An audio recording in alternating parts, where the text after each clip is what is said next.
And so when I say Chinese, I want you to scream out the nation that's associated with this. For example, if I say Chinese, you're going to say what?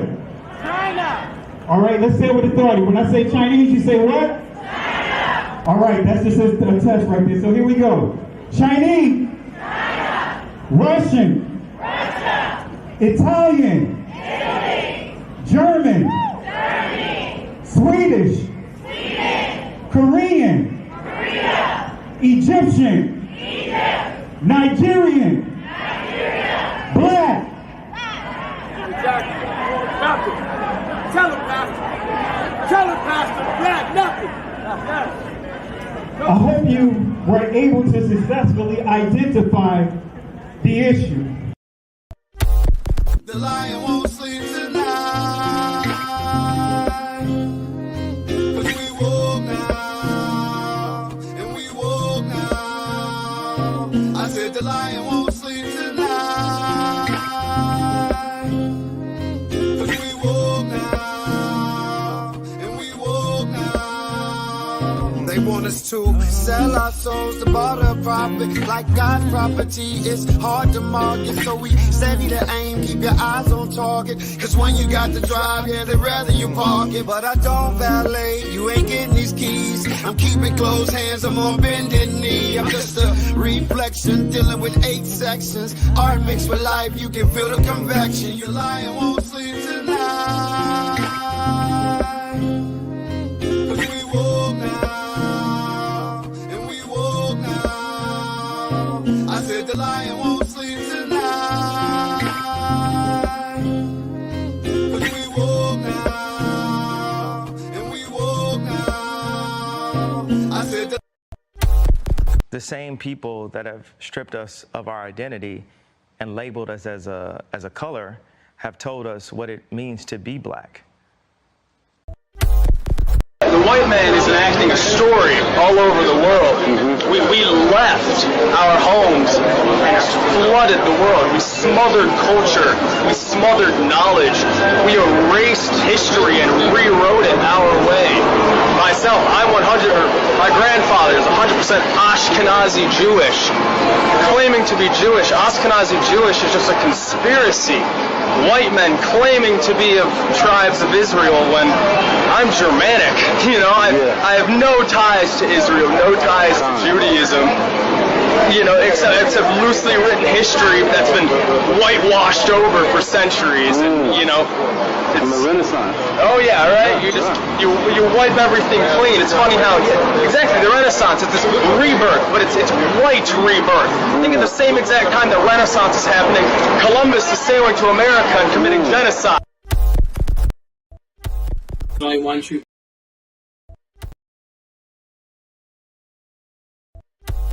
Only one true ethnic Jew, the Mizrahi Jew, because they are Africans, and if you read the original Bible written in Phoenician Hebrew, they're not.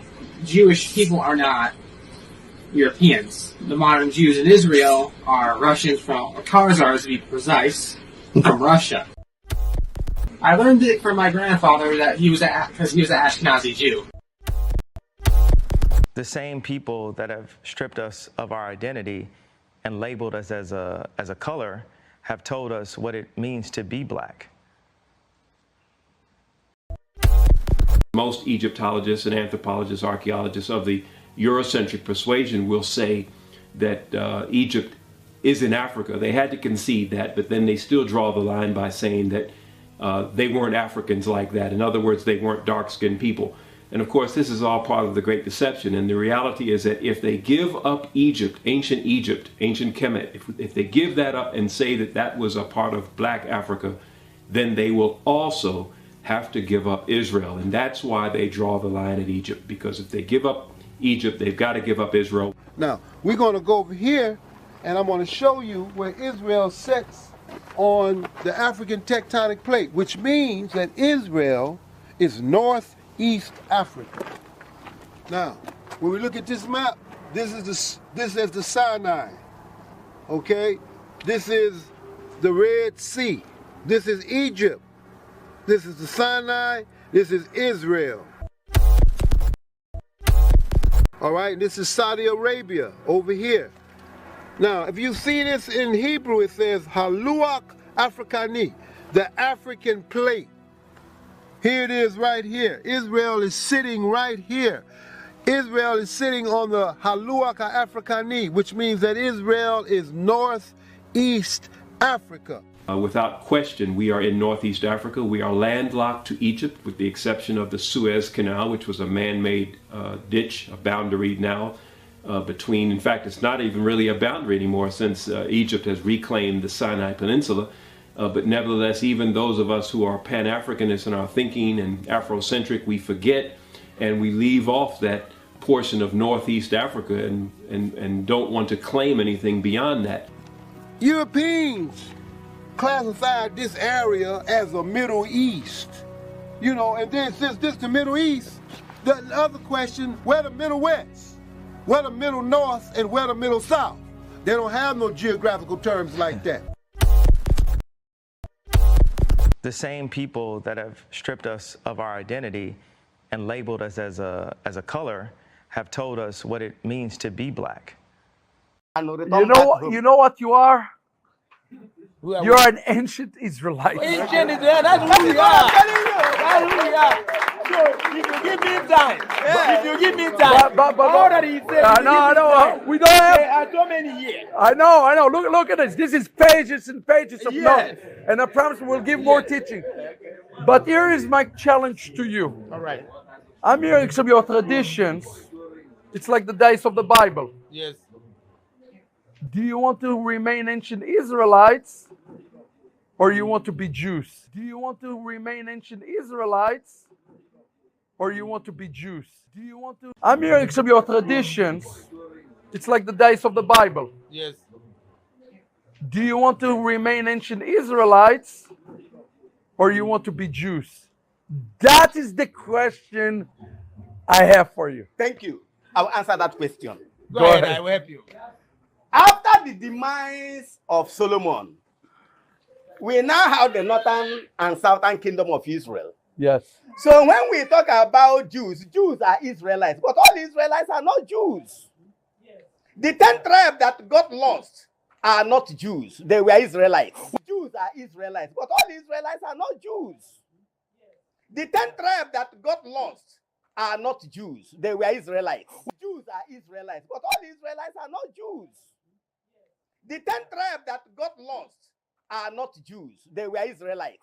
So when we talk about Jews, Jews are Israelites, but all Israelites are not Jews. The 10 tribes that got lost are not Jews. They were Israelites. Well, it's depending. So minority cannot swallow the majority. We are here. We are the majority down here. So you are minority, and we are older than you. That's why you called Israel. Is it real? No, it's not. How did we leave there black and come back white? How did we leave there black and come back white? How did we leave there black and come back white? How did y'all? I'm so glad you're here because you can bring great clarity. Can you tell us a little bit about the Sephardic Jews and how they were scattered because they went west? I sure can. Because the reason why I want to is because a lot of them, and a lot of people don't know this, are in the Caribbean. They are. In the islands. And you're one of them. I know that. I'm one of them. I know that. Because, a lot of folk don't know that those roots are there. One of the first batches of slaves that came to Jamaica, they were the Sephardic Jews. It's documented. And they're all over the Caribbean, South America, Central America, and even the South Central United States. Wow. And DNA testing is a factor in all this now. Genesis chapter 11, verse 10 explains the genealogy of Shem. Shem was a black man in Africa. If you repeat this fact, they can't laugh at you. If you repeat this fact, they can't laugh at you. If you repeat this fact, they can't laugh at you. Want to say peace and blessings to everyone. Hope all is well with you guys. Want to say Shalom Lak, Mash Pakha. Hope you guys are having a blessed Shabbat. I want to say Shabbat Shalom. I hope and pray that it is well with you guys. And we're not going to prolong getting into the lesson. Did want to start off with some videos, clips, just to kind of set the tone here. And we got a lot to cover. So initially I was going to do this lesson tomorrow night, but I chose to do it tonight, give you guys some room to be able to go over the lesson. And tomorrow night, I'm going to schedule it to do a discussion about the whole selective, what I call a selective outrage when it comes to the Netflix movie, the Netflix documentary with Jada Pinkett Smith that was that helped produce this. And I want to really want to really discuss that, because it's a lot of as I call it, selective outrage over the situation with that, and how things are being blown completely out of proportion. So I really want to deal with that. And again, selective outrage. So we're going to cover that tomorrow night, but I am going to touch on it a little bit tonight, because that's going to tie into part 2 of our lesson, continuing with the battle for Africa. And we're really going to continue to deal with the prophecies, as you see on your the ticker here, the battle for Africa, come and see, right? Actually, that's incorrect. Let me clear that up. That come to see portion shouldn't be there. Let me clear the banner up. But the battle for Africa is what we're going to really deal with tonight. But let me fix this. Not sure. Let me stop this banner. And let me edit this here. Yeah, I thought I modified it. Not sure why it didn't save. Let's see if I can still do it. Yeah, here we go. Let me update it. Not sure why it didn't save. All right, there we go. All right, let's start it again. All right.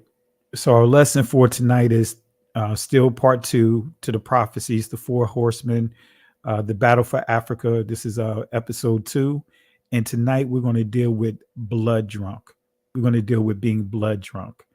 And we're going to touch a little bit on the selective outrage with the so-called modern Egyptians. And it's a lot that's going on. I mean, other communities, whenever they have an opportunity to throw shots at our community, they will do it by any means. And so I was watching a clip or video of Pierre Morgan had a guy by the name of Bassem Youssef on his channel, who just gave nothing but complete lies, literally tried to reduce our community to just merely West Coast of Africa, had the audacity, he and others from that community, of blaming us or saying that we are black washing, go figure, and, a bunch of lies. And I want to say this to many of you guys. Don't perpetuate the foolishness. Don't perpetuate the foolishness. I know many of our brothers and sisters will say, hey, they'll take on that talking point. Oh yeah, Cleopatra. Yeah, she was Macedonian. She was Greek. Family, let's stop it. And we're going to touch on it tomorrow night, go into more details, but facts. Her father, okay, Greek, Ptolemy. Her mother, proven. Her mother, her grandmother, and her sister, proven to be Negroes, proven to be, if you want to use the term Africans, because African is used synonymously with black, according to the institution of race.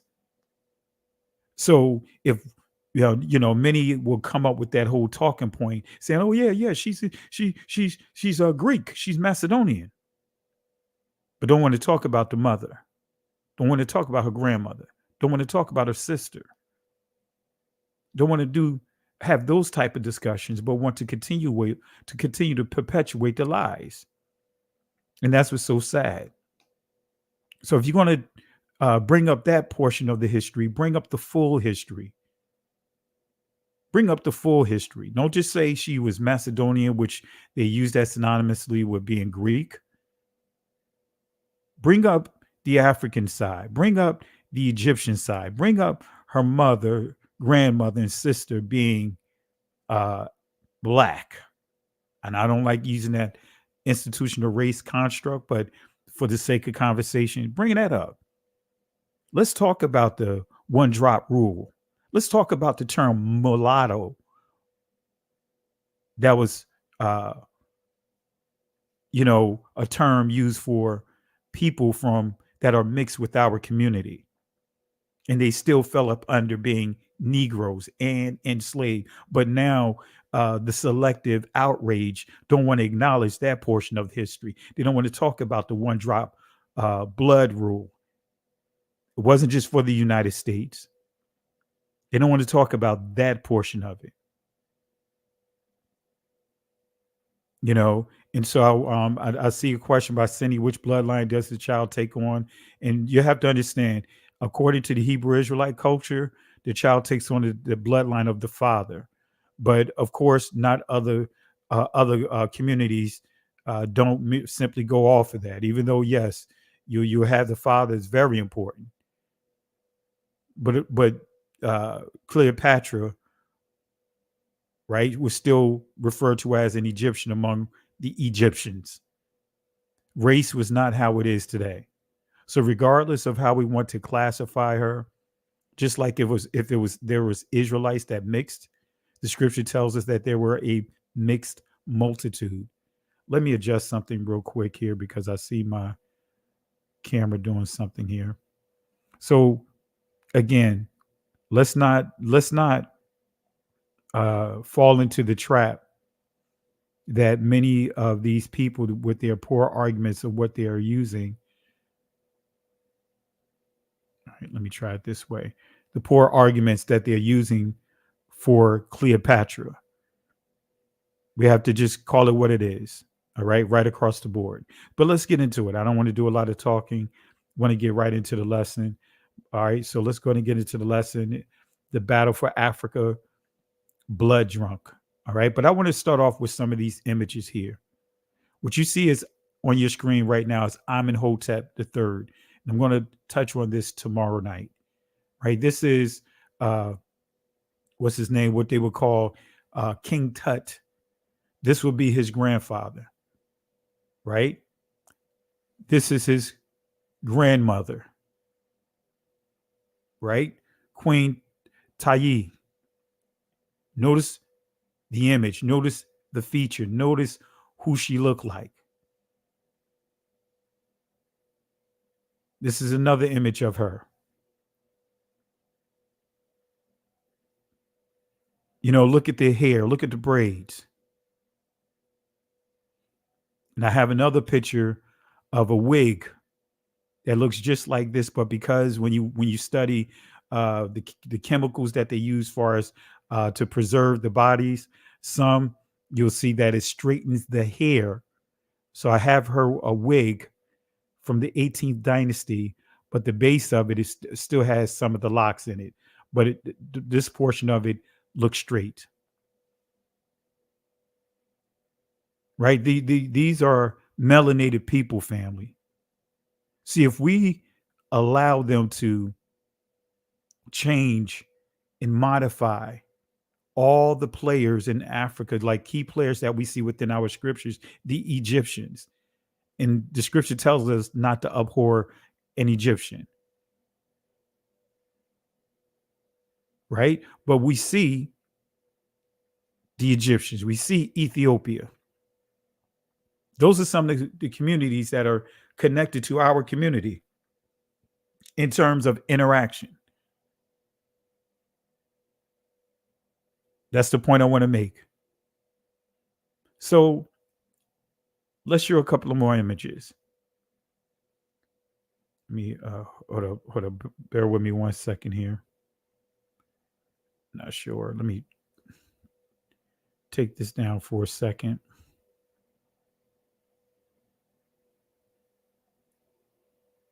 All right, let me clear this slide up here. I heard a little feedback, so that's why I'm pausing real quick.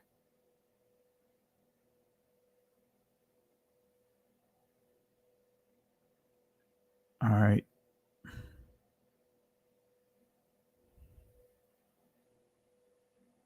All right, let me do it now. Anyway, that should do it. All right, let me bring it back up.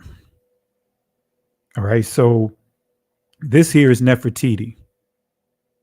This is Nefertiti, family. This is Nefertiti. She has braids in her hair. This is Nefertiti, not the one that you saw, some of you guys saw on Good Morning America, that nonsense that they tried to share and show how she would look, and they made her look more European, made her look European, not more European. One made her look Turkish, and we'll deal with that a little bit for a quick minute. But look at what you see here. Right? These are braids. These are braids. See, they're not going to show you this image of Nefertiti, 18th century, 18th dynasty, rather. They're not going to show you this here. They're not going to show you this here. They're not going to show you these wigs that women wore, some of the women wore in the 18th dynasty. These are the 18th dynasty wigs here. Look how they look. I have more pictures. I have more pictures that I can show. Matter of fact, I could show this video while I'm talking, but let me bring it up here. I'll just play this video real quick. Let me play this video here real quick, and you'll see a video of wigs, Negro wigs, in the British Museum. This is what they don't want to show you. This is what they don't want to show us. But yet they have the audacity to call us Kevin Hart, Jada Pickett, the Afrocentric movement, so to speak, as that guy, Youssef, blatantly lied about. Want to come up with this term, blackwashing. Whereas though the question you can ask them, well, if they are the original people, why are they practicing Islam now? Why is Islam pretty much the religion of the land?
See, that's what they won't show you, family. That's why I say anything but the Negroes, right? Anything, anyone but the Negroes. Didn't have a problem with Cleopatra. Didn't have a problem with Cleopatra being portrayed by Elizabeth Taylor. Didn't have a problem with Pharaoh being portrayed by Yul Brynner, who is a Russian actor. Didn't have a problem with that. Didn't have a problem with that. So the media, this propaganda machine is now trying to do everything they can to sabotage the movie. I'm going to watch it and we're going to do a review of it. All right. But anyway, let's go and continue here. I want to get into the lesson here, right? Because we want to continue with the lesson, the battle for Africa. All right. And we want to start off with the black horses. Let's start off with the black horses. All right. Let's start off with the black horses. Right. And you guys remember this. This is pretty much a review from kind of like a review from the previous lesson. And I'm going here for a reason. I want to touch a little bit on this black horse. Again, I want to reiterate this black horse. So you see here, Revelation chapter 6, verse 5 and 6, it says, "And when he had opened the third seal, I heard the third beast say, 'Come and see,' and I beheld, and lo, a black horse." Now, when you read this, right, because this connects directly with Zechariah chapter 6, horse is plural. That's why I put the plural here, because if you really want to understand this prophecy, you have to go to Zechariah 6. For those that are not familiar with the book of Revelation, you cannot try to understand these prophecies or make an attempt to understand these prophecies without going to Jeremiah, without going to Zechariah, without going to the book of Daniel, without going to the book of Ezekiel, without going to the book of Isaiah, because these prophecies go hand in hand. So horse is actually plural. So the black horses is plural. All right. So it goes on to say, "And he that sat on him had a pair of balances in his hand." Verse 6, "And I heard a voice in the midst of the four beasts say, 'A measure of wheat for a penny, 3 measures of barley for a penny. And see thou hurt not the oil and the wine.'" So when we talked about this, when we discussed this last week, we dealt with the transatlantic world war, right? And still connected this to the white horse, connected this particular horse to capitalism. And we're going to still piggyback on the capitalism, but I want to show you this again. I want to go through this particular portion of the slides again from last week, just a refresher. The transatlantic world war. This is coming from slavery and the Catholic Church, right? Papal grants to the kings of Portugal, plural, right? Remember, the black horse is plural, horses. The white horse is plural, white horses. All in Zechariah, they're plural. So not just one individual or one particular nation, but all those that are connected to that nation, all those that are connected to this belief system. So papal grants to the kings of Portugal, giving authority to enslave the Saracens and other non-Christians of West Africa, with whom Christendom is at war, 1452 through 1514. And 1442, well, actually, let me go back here. I want to just brush over it. It says Christendom is at war. Forgive me for brushing over this, because I want to reiterate that point.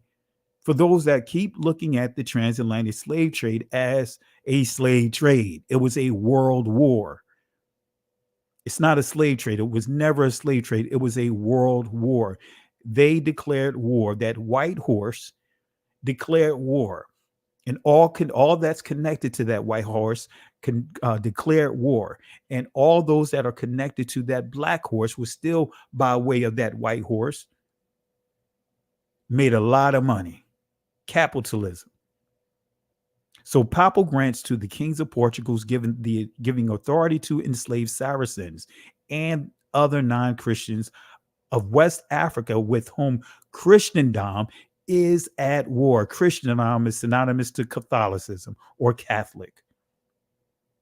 Truth be told, the word Christian, or Christianity rather, did not exist until the 10th century.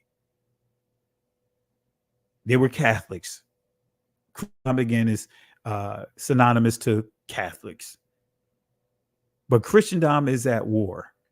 1452, 1514. In 1442, a Portuguese captain brought to the Gold Coast some Moorish prisoners of war, exchanged them for 10 Negro slaves. Not going to go into the details. There's a reason why you see Moorish versus Negroes, making a distinction, right? Making a distinction here, right? Of who's who. Moorish, Muslims, Negroes, of course, our people. And brought these back to Lisbon, a trading settlement, and was established at Lagos by 1444. It would appear that by 1452, the Portuguese were anxious to establish their property rights over their newly discovered West African territories. And so Pope Nicholas V was approached and was apparently led to believe that these territories of the Guinea coast were inhabited by Saracens and other enemies of Christendom.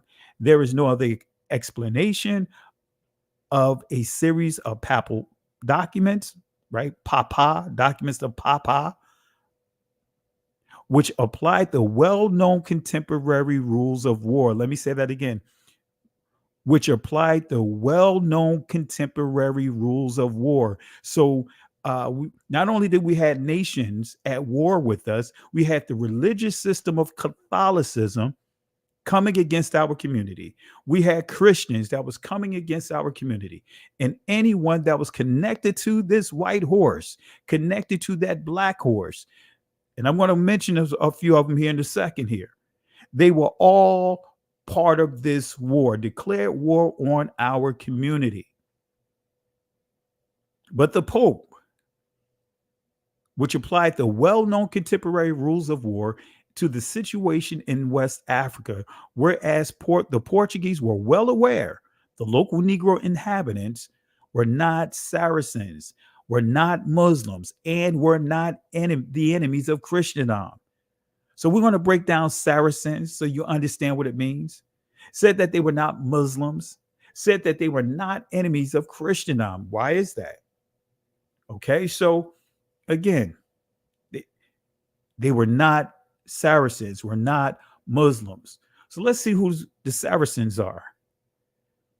This is coming from the Britannica online, right? This is what it says. Saracen in the Middle Ages, any person, Arab, Turk, or others who profess the religion of Islam. Let me say that again.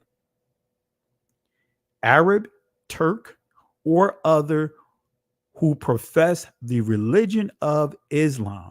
So when it says that they're not Saracens, said that they're not Arabs, these people are not Turks, and they are not professing the religion of Islam. That's what this means. So again, let's start with Saracens. Said that they were not Saracens, they are not Arabs, they are not Turks. Let's just reiterate this point here. The Saracens, they were not Saracens. So the Saracens, just to make it so that way we understand the slide that's up here, the Saracens, they are Arabs, they are Turks, they are those that are practicing Islam. That's who they identify. So the Saracens were Arabs, they were Turks.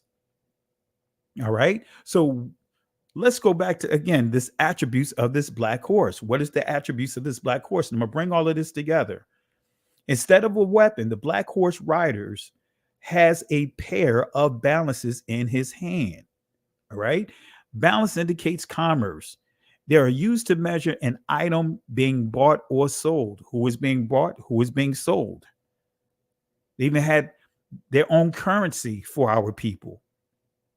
The Manila bracelets, you know, those bracelets you see today that many of our brothers and sisters are wearing, those bronze bracelets.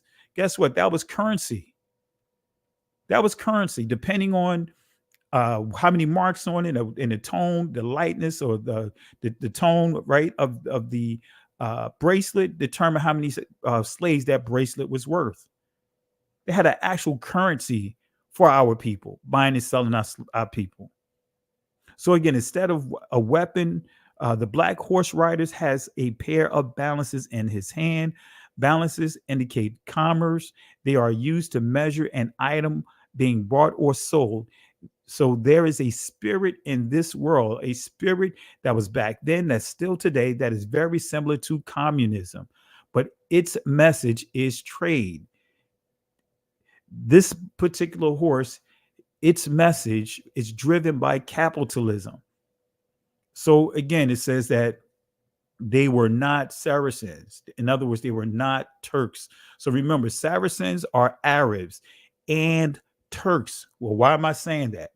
Because if you understand what Aaron Elhake or Elhike, the geneticist John Hopkins, he proved through DNA, through genetics, that most of the Jewish community of today are descendants of Turks. Let me prove it here. This is coming out of Khazaria, evidence for Jewish genome lacking. These are his words, right? And I'm going to drop this link inside the chat for those that want to have a copy of this. All right. Hopefully they didn't take the link down, but it still should be there. I'm going to drop the link inside the comments section. All right, let's see here. All right, let me copy this link.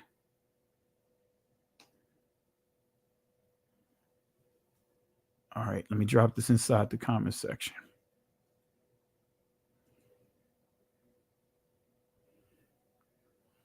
All right, so you guys have it, so that way you can review it later. So Aaron Elhike, a geneticist at the Johns Hopkins School of Public Health, thinks so.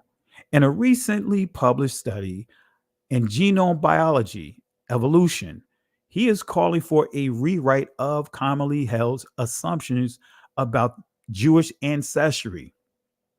Instead of being primarily the descendants of the 12 tribes, present-day Jewish populations are, finds Elhake, primarily the children of a Turkish people. Let me read it one more time.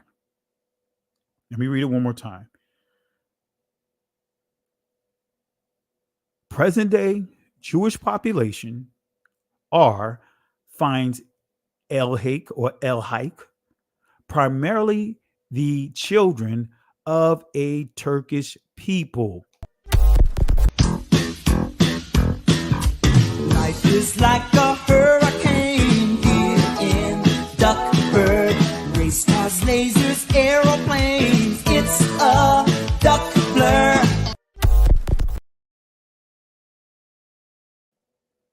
So they're primarily descendants of a Turkish people. Now look at what it says here, who live in now what is Russia, north of Georgia, east of Ukraine. This civilization, the Khazars, converted from tribal religions to Judaism between the 7th and the 9th century. All right. And of course, the Jews were major players. The Jewish community, as we know them, were major players with owning slaves. You guys remember this source. I bring this source up from time to time. Jews and Judaism in the United States, a documentary history.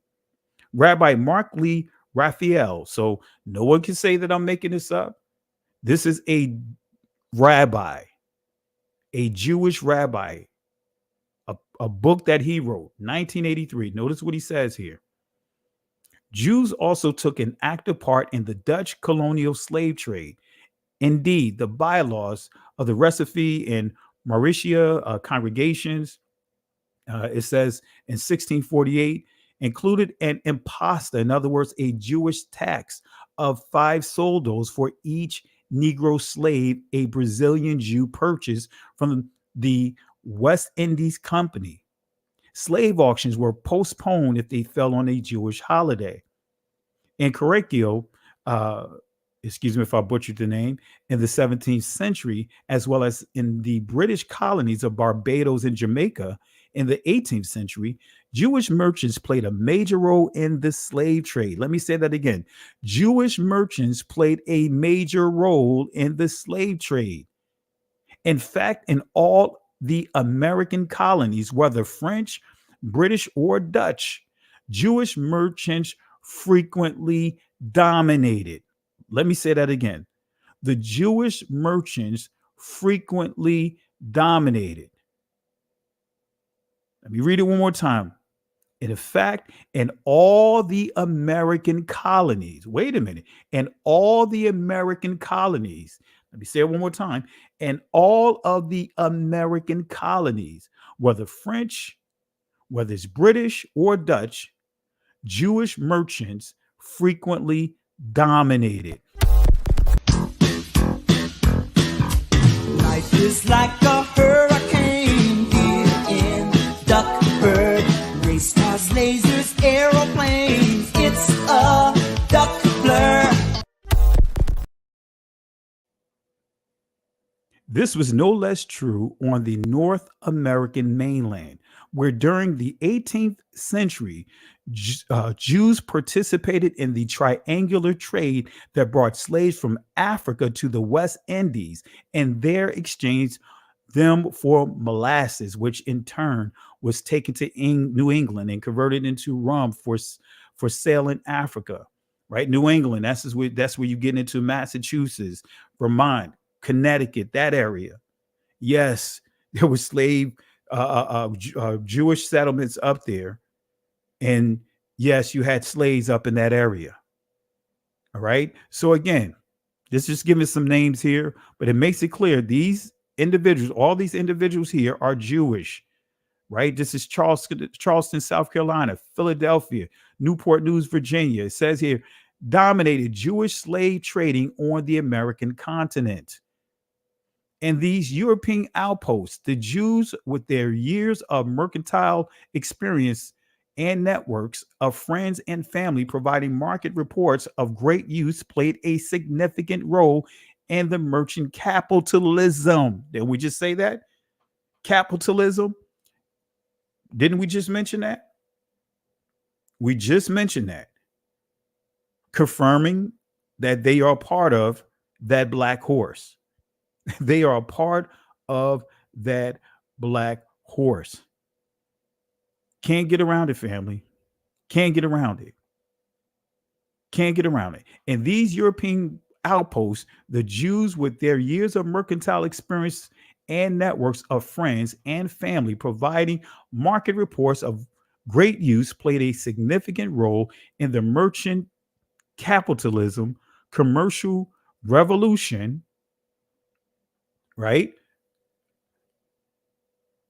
In territorial expansion that developed the New World and established the colonial, and family, we got to stop looking for something new. The New World Order has been here and running with full steam. Anyone that's prophesying and giving prophecy of saying, anticipating of a new world order, they're not teaching prophecy correctly. They're teaching a Eurocentric, a heavily Euro-influenced prophecy. The New World Order has been in full effect. So capitalism, commercial revolution, and territorial expansion that developed the New World and established the colonial economics. The Jewish Caribbean nexus provided Jews with the opportunity to claim a disproportionate influence in the 17th, the 18th century, New World commerce, and enabled West Indian Jewry far outnumbering, let me say that again, far outnumbering its co-religionists. Further north to enjoy a certain centrality with North American Jewry would not achieve for a long time to come. Groups of Jews began to arrive in Suriname in the middle of the 17th century after the Portuguese regained control of northern Brazil by 1694, 27 years after the British had surrounded Suriname to Dutch. There were about 100 Jewish families and 50 single Jews there, or about 570 persons. They possessed more than 40 estates and 9,000 slaves, contributed 25 1,905 pounds of sugar as a gift for the building of a hospital and carried on an active trade with Newport and other colonial ports. By 1730, Jews owned 115 plantations and were a large part of a sugar export business. This is where you get Domino Sugar, right? Which sent out 21,680,000 pounds of sugar to European and New World markets in 1730 alone. Slave trading was a major feature of Jewish economics, going back to capitalism. Slave trading was a major feature of Jewish economic life in Suriname, which as a major stopping off point in the triangular trade. Both North American and Caribbean Jews played a key role in this commerce.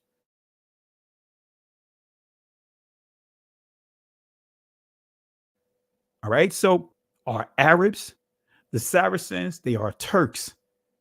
And we also proved that the Saracens, right, they could connect, they closely related to the Jewish community as we know them. But let's take it a step further. These modern Arabs, right, these modern Arabs, they're not the ancient Arabs. They're not the seeds of Ishmael.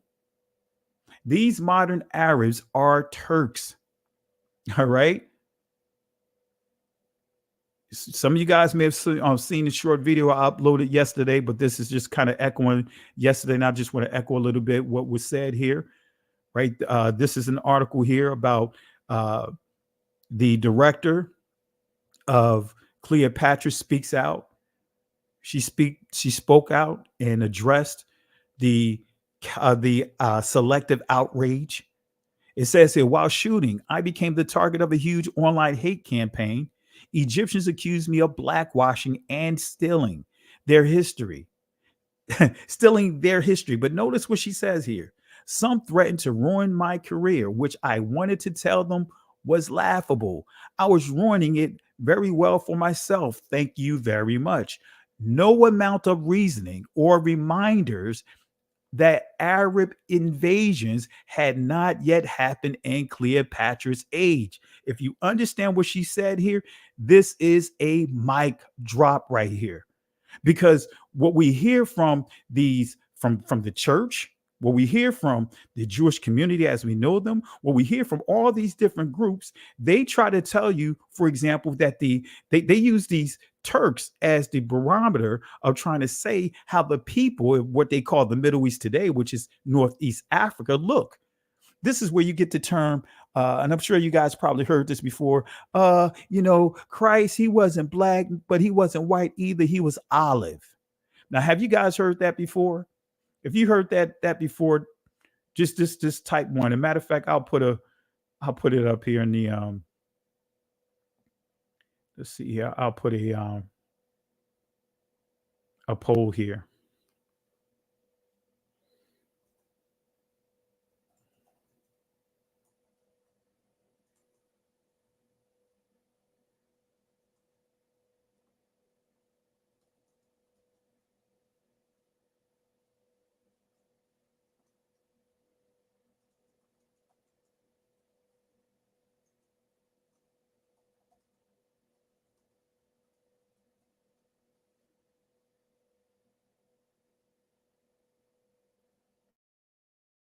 I'll put a poll here.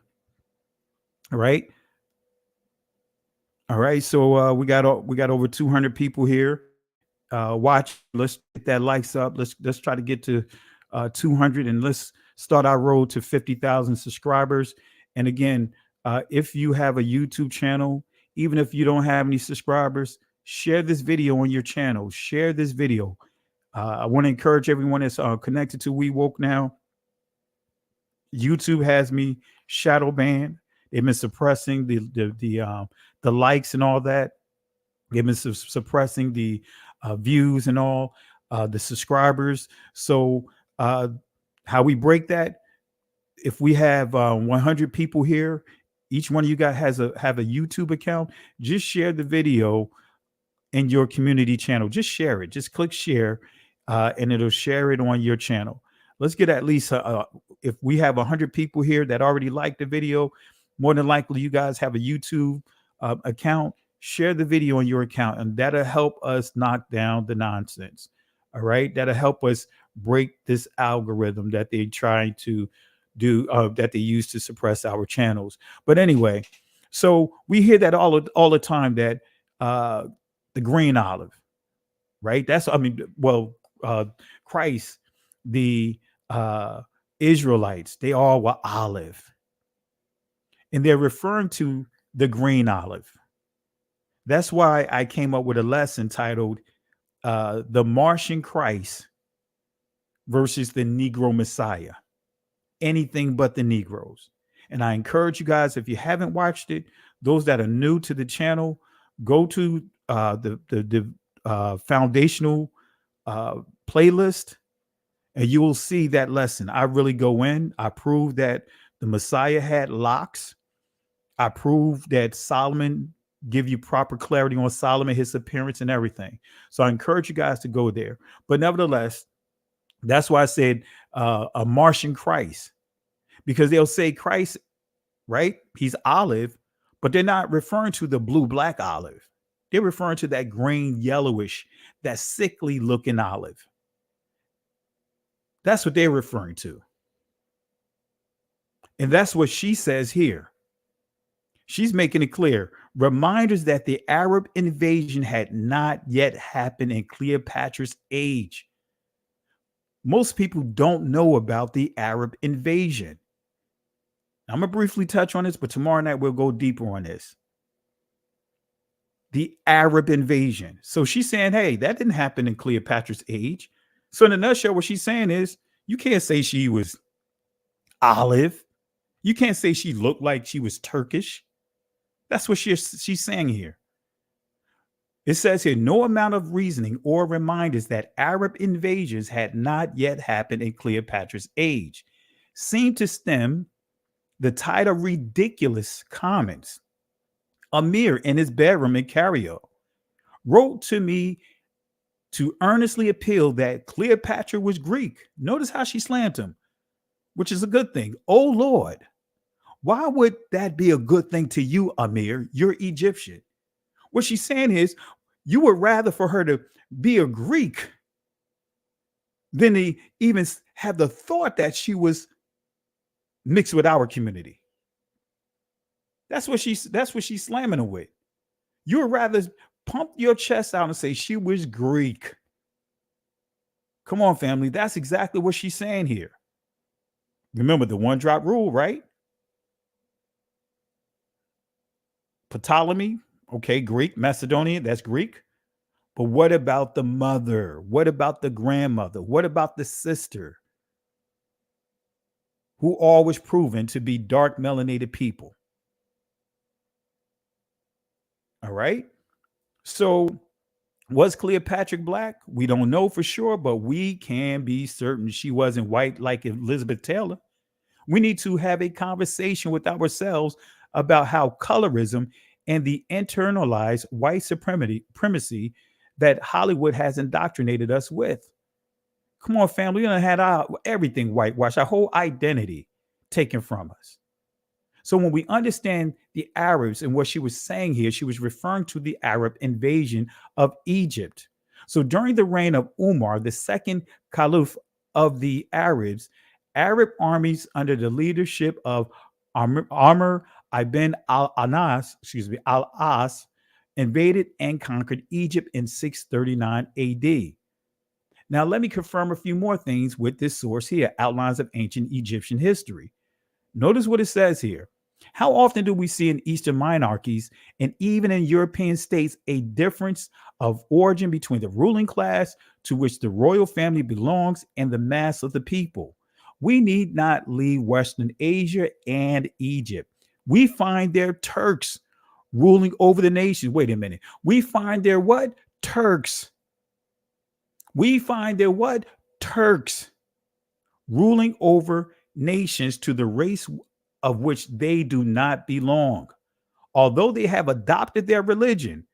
See what they're saying, that the Turks took over the Egyptian belief system, the Egyptian culture, and made it their own. Josephus talks about that. about the Greeks or the Romans doing the same thing, the Greeks doing the same thing. In the same way as the Turks of Baghdad, who are Finns, now reign over Semites, Turanian kings may have led into Egypt and governed a population of mixed origin, which where the Semitic element was prevalent. If we consider the mixing up of races which took place in Mesopotamia in remote ages, the invasions which the country had to suffer, the repeated conflicts of which it was the theater, there is nothing extraordinary that populations coming out of this land should have presented a variety of races and origins. So again, that term race is a word of confusion because that is something that is used today. It's a modern construct that they backdated. They weren't dealing with races in terms of skin complexion. It was all about nations, bloodline, had nothing to do with skin complexion. So when you hear the term Africa, they use Africa to default to black. They use Greek or Macedonian to default to white. They use Asia to default to what we see like Chinese, default to the Chinese or Japanese, those people. They purposely come up with these constructs to bring further division to create a new social identity. All right. So the Journal of Cambrian Archaeological Association, it says this: Mr. Baldwin draws a marked distinction between the modern Mohammedan Semitic population of Arabia and their Cushite, Hamite, or Ethiopian predecessor. The former, he says, are comparatively modern and Arabia. They have appropriated the reputation of the old race and have unduly occupied the chief attention of modern scholars. So these same people have taken what? Everything. They basically, they're the culture vultures. They're the ones that are the culture vultures. We can't get around it. They were the true culture vultures, but yet they tried to call our people, tried to call Kevin Hart a culture vulture. So the Ottomans, and this is what, and we're going to touch on the Ottomans tomorrow night as well. The Ottomans, in other words, Turks, invaded Africa in 1534 and remained a ruling power in Africa for 4 centuries and established 5 separate administrations in Algeria, Tunisia, Libya, Egypt, and Eritrea, excuse me. So they basically, they ran North Africa. Now we're dealing with the Ottoman invasion.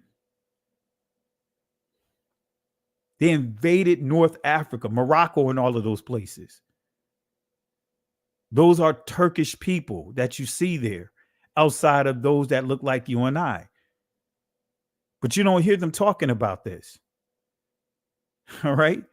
That's just a little bit that I wanted to touch on, still tying into the lesson. All right, let's continue to progress in this. Let's move forward here. Are there any other prophecies that supports the battle for Africa? Revelation chapter 17, verse 6. Let's go there. And I saw the woman drunken with the blood of the saints. Quadayash, or Quadash is the primitive root word. And with the blood of the martyrs of Yahweh Shai. And when I saw her, I wondered with great admiration. Right? See, this word saints is a very deceptive word, family. I don't call myself a saint. And neither should you. That word saint wasn't created for us.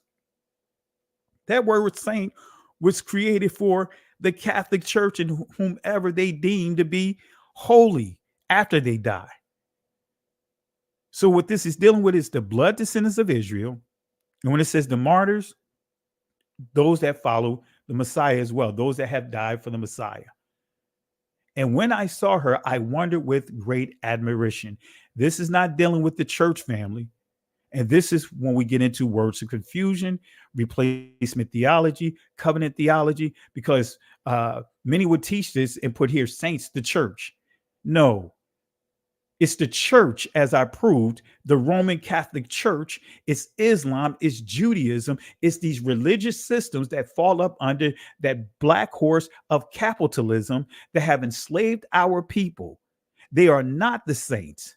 They are actually the ones, that woman that I'm going to prove here, drunken with the blood drunk. Oh, anyway. And when I saw her, I wondered with great admiration. So let's deal with the etymology dictionary definition of the word saint. It says here, from the 12th century, we see here a saint, a holy relic. It goes on to say holy, consecrated, adopted into most Germanic, right? But it goes on to say originally an adjective prefix to the name of a canonized person. That's the key. That's the key. Name of a canonized person. Right? Name of a canonized person. Now we get into Catholicism.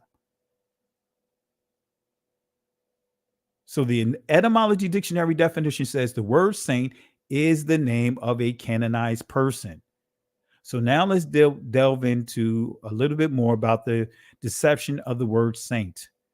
Let's start with the steps to sainthood. Let's see what sainthood means, or at least how they define it and what's the process here, right? So it says here, and I'm going to drop this link in the chat for you guys to review it. All right, so you guys can look at it at your leisure. Let me drop this source here. You guys know how we do here. We don't hoard. We share information. So let me drop this source here.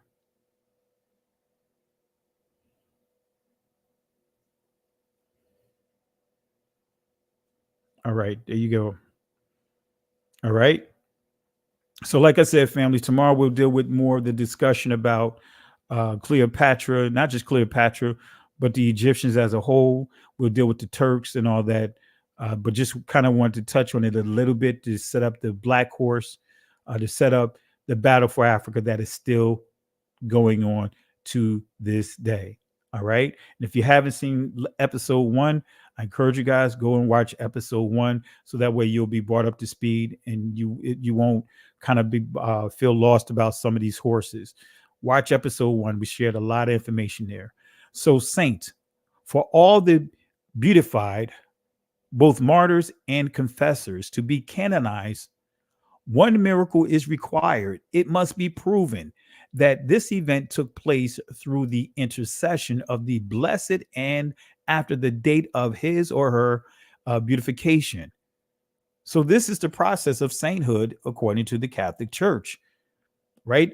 When you're dead, they have to confirm that you performed at least one miracle, right? So the process of canonization is very complex and thorough. A record number of saints have been canonized in the past 30 years, and about 2,000 candidates are being evaluated today. So this is how they define sainthood. This is not biblical. They have no power to define who's holy. But that word saint has nothing to do with the holy people of the Most High. Has nothing to do with Israel. All right. So the Hebrew definition that of the word that transliterates to saint, it says here holy. But again, let's not use that word saint. That's a word of confusion, a word of deception that points to the Catholic Church. It's a generalized term now.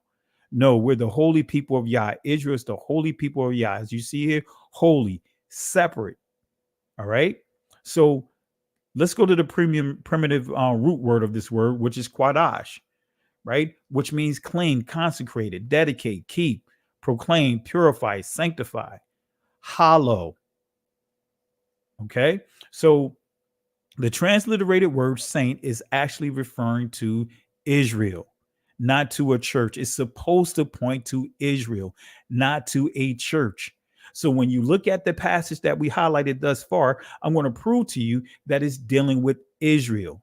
So in every verse where you see the word saint did not originally refer to Israel, but to the Roman Catholics. So let's deal with this word drunk and let's paint this. Let's really build this up. Let's give clarity of what we highlighted here. Okay. So shakar, which means to become tipsy. It means to satiate with a stimulating drink, influence, drink, be filled with drink, drunk, be drunk, made drunk, drunken, be merry. So shakar means, in a nutshell, to become drunk, tipsy, right? Stimulated with drinking, influenced. All right. So drunk, shakar, in Hebrew means to become tipsy, to be filled by the influence. So when you see the scripture where it says that this woman was drunk on the blood of the holy people of the Most High, the Quadayash or Quadash, right? Israelites, that she was filled. She was tipsy. She was filled with the influence. The influence of what? So the bride of the serpent became drunk and filled with influence in taking the life of the Israelites. So who is this group that we're referring to? Starting with the black horse, capitalism, the white horse, as well, when we look at the Catholic Church, but we still tie all these religious systems up in there. Islam, Christianity, Catholicism, Judaism. The bride of the serpent became drunk and filled with the influence in taking the life of the Israelites. So let's deal with the Hebrew definition of the word bloodthirsty, right? The word dam, as you see here, blood, as that which when shed causes death. Notice here, it says of man, blood of man, blood shed, blood. Here's the kicker: blood, bloody, blood guiltiness, blood thirsty. That's the key that we want to highlight. Blood thirsty. Let me say that again. Blood thirsty, drunk, blood thirsty, blood shed. That's what this is what the scriptures, this prophecy is describing of this woman. So the bride of the serpent became drunk and filled with the the influence of innocent bloodshed. Let me say that again. The bride of the serpent became drunk and filled with the influence of innocent bloodshed. Here's proof. 2 Kings chapter 11, verse 1 and 2. Because again, if you want to understand that prophecy, you have to go to the law and the prophets. The first 5 books is the law. And then you have the books that follow it. It's the prophets, the writings of the kings, the chronicles of the kings. Because there was no such thing as First Kings, Second Kings. It was just the book of the kings. Wasn't no such thing as First Chronicles, Second Chronicles. All of this was tied together. So the book of the kings, the 11th chapter, and the Hebrew word for kings is malach. Right? So nevertheless, let's go here. And this is going to put things in its proper perspective. When Athaliah, the mother of Uzziah, saw that her son was dead, she arose and destroyed all the seed royal. I'm going to break this down here. But Jehosheba, the daughter of King Joram, sister of Uzziah, took Joash, the son of Uzziah, right, and stole him from among the king's sons, which were slain, and they hid him, even him and his nurse, in the bedchamber from Athaliah, so that he was not slain. So when the queen and mother Athaliah, or Athaliah, right, I'll say it again, Athaliah, received the report that her son Uzziah, in other words, Akaziah or Akaziah, that's how you pronounce it in ancient Hebrew. Again, Akaziah had been killed by Jehu or Yahai. She immediately made her move to claim the kingdom of Israel for herself. Let me say that again. When the queen and mother, Athaliah, right? She ruled as a queen of Israel for almost 5 years. She's the only queen of heaven over Israel. She served as a queen by herself for almost 5 years. Look it up. She received the report that her son, Athaliah, had been killed by Jehu. She immediately made her move to claim the kingdom of Israel for herself. Without hesitation, she killed all the heirs to the throne, the entire royal family, and assumed power. So Queen Athaliah murdered her own grandchildren. And of course, she was the daughter of who? Jezebel. Right? She's still the daughter of Jezebel, right? Let me say that again. She's still the daughter, but the source comes from who? Jezebel. Filled Shakar with a spirit of worldly ambition, Athaliah hungered for the power to rule. In a murderous rampage, she eliminated all competitors, the royal seed. So Athaliah was drunken by the blood of the saints. Actually, correction. She was drunken by the blood of the Israelites. So Athaliah, she is drunk from the blood of the seed royal. But guess what? She is still simply a daughter, right? So guess what? The Catholic Church is still simply a daughter because the mother is Judaism, no matter how you look at it. The Catholic Church is a daughter of who? Judaism. Islam is a daughter of what? Judaism, because Islam, do the research, the Catholic Church had a major influence on creating Islam. It was using the Moors, using those guys to go chase for our people, to hunt us down. So we see it right here. Right? I see a question. Didn't Maccabees say the royals of Mitzrayim fled from Mitzrayim? No, that's in Ezekiel, because the prophecy is a 40-year prophecy that is that Israel would, not Israel, but Egypt would, the Most High was going to scatter them among the nations of the Babylonians, among those territories for 40 years. All right? But appreciate it, Yaquaba. Hope that answered your question. So again, let me go back here. Almost finished. But she is still simply a daughter. The United States is simply a daughter. The Roman Catholic Church is simply a daughter. Who is the bride of the serpent? Where did this doctrine originate? Let's revisit our collective nugget, right? When you read the passage, the 10 crowns, right? Upon his horns, 10 crowns. As a matter of fact, let me bring that back up. Let's go to the 10 crowns. Let's go back to the early scripture here, so that way we can put it in its proper perspective for those that may have jumped in late, right? This is the scripture that we building off of here. All right. We're building off of Revelation chapter 17, verse 6. All right. And I saw the woman drunken with blood, the blood of the saints, or of the Israelites, the holy people of the Most High. But when we take it a step further, right? When we go up here, let me see here.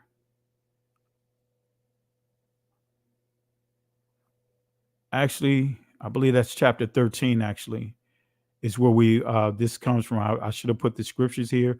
I'll just pull it up real quick. Chapter 13, because looking there, I believe that's where you see the husband. Chapter 13. Let me see here. Revelation chapter 13. And then I should have double checked to put that here. So when you read Revelation chapter 13, I'll just read it out loud. It says, "And I stood upon the sand of the sea and saw a beast rise up out of the sea, having 7 heads and 10 horns, and upon his horns 10 crowns, and upon his heads the name of blasphemy." So that's the husband. Here is the bride, the woman that's connected to that, the husband. So these are the things that describes her. It says written on her, and upon her forehead was written a name written. Let me just zoom it in so you guys can see it, and I can see it clearly too. Mystery, Babylon, the Great, the mother of harlots. In other words, you'll see the word porne or pornography, porn, right? When you see Babylon, right? The word Babylon means confusion by mixing, not just a portal, but confusion by mixing, mystery, mysterious, or mysterio, right? That word means by way of initiation. Initiation is what we're dealing with here, right? So when we see mother, this is saying that she is the source of harlots and abominations of the earth.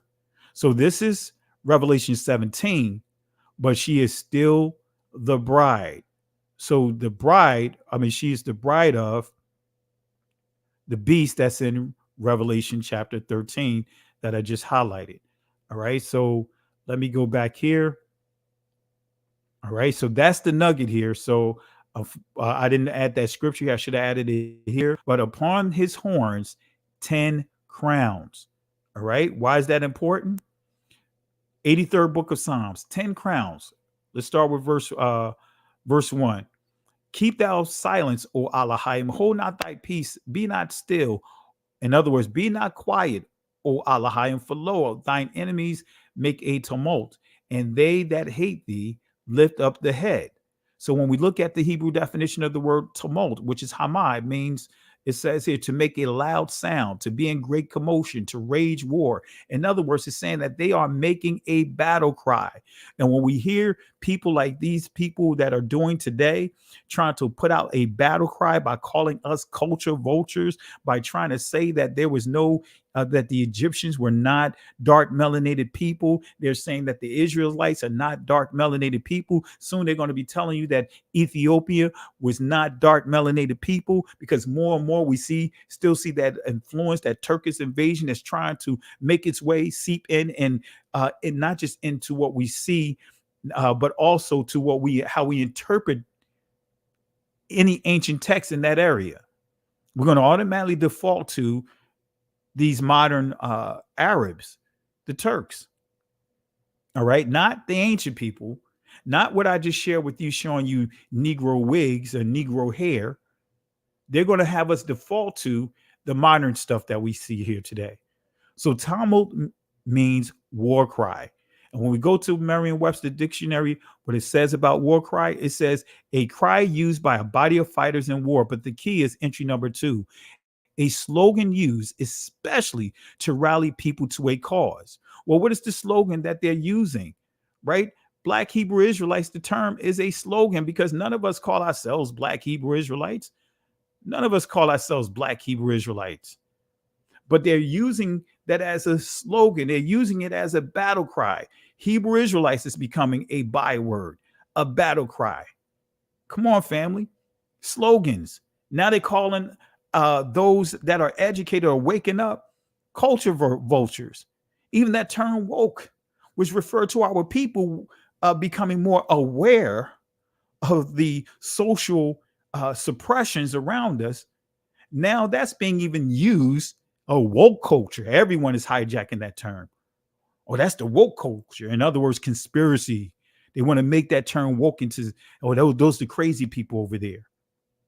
So they come up with these slogans to rally people behind, as you see here, to rally people to a cause. So now they got all these people jumping on the bandwagon, like the Candace Owens and many people from our own community who are clueless about history. Right. So again, they want you to focus on, Cleopatra was Macedonian. She was Greek, but they don't want to talk about her mother, her grandmother, her sister, that were dark melanated women, that was proven that they were dark melanated women. So they just want you to focus on, when you think of Greek, that's white. Like you see what I highlighted of the director of that movie, she made it clear, like, look, wait a minute, dude, the person that was coming at her, saying that, hey, you know what, Cleopatra wasn't black. She was Greek.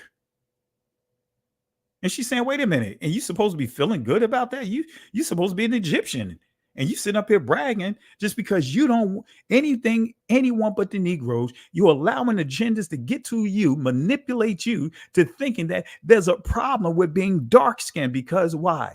It's still programmed in their psyche that we Negroes, we dark skinned people, melanated people, like they've been teaching up until the turn of the 20th century, that we were beasts, that we were created on the fifth day, that we are less than.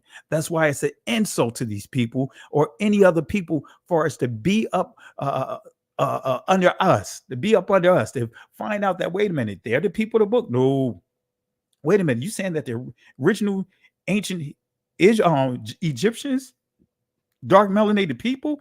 Oh, no. Anything but what? Those that look like Negroes. Anything but the Negroes. So we have to be careful of not perpetuating this foolishness. We have to be careful, because I clap back hard. Hey, if you want to talk about the one drop rule, you guys didn't have a problem with declaring no matter who mixed with our people, they were still considered black. Whoever mixed with our people, you put a term on them, mulatto, but that was still a subgroup under black people. And I don't even like to use the term black. So they got this war cry. They got this rally. See, this is what they're using. Sounded, man, I feel like I'm hearing the ADL, because it seemed like we just went through this about the ADL. Hey, the Hebrew Israelites, they taking something that's already ours. Anyone, anything but the Negroes. So that's what war cry is, a slogan used especially to rally people to a cause. And they are rallying, but they cannot get that movie taken down. Man, that's why we're going to do a live on that. We're going to do a review on that. Because if they could take that, if they could get that movie taken down, then that means, man, we got a lot of movies that we should be able to take down. A lot of movies. All right. So when we go to the 83rd book of Psalms, chapter 3 through 5, verse 3 through 5, this is what it says. They have taken crafty counsel against thy people and consulted against thy hidden ones. Who are the hidden ones? We are. We've been hidden. They knew that we were the people of the book. They know it. You know, like when I was watching that Pierre Morgan discussion with Bassem Youssef, who spewed out of nothing but lies. Nothing but lies. Oh, well, the black people, basically their culture, they have West Africa. They didn't build pyramids. No, you guys didn't build pyramids. You guys didn't build pyramids. Matter of fact, and since I'm on that, let me just update this slide here. I wasn't gonna go there, but let me add this to the slide here. Let me add this just in case, if that guy want to watch this presentation, or just so happen comes by this presentation, or somebody that may be following them that comes by this presentation, and they just so happen to see this portion that I'm going to show you right now, since they want to lie about history, since they want to lie about what's going on. Hey, let me just drop this here right now. Let me just add this in. You guys know how we do. Again, click the like, subscribe to the channel, family. Y'all know how we do. Let me go to this here. All right.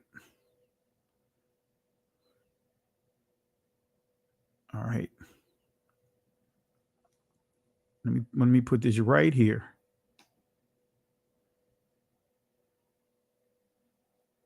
Y'all know me. I've been teaching this stuff for years.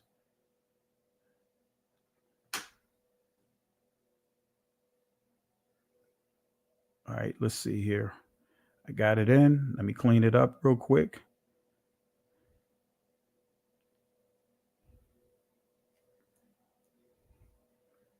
All right, let's see here. Y'all know me, family. I like my presentations to look a certain way.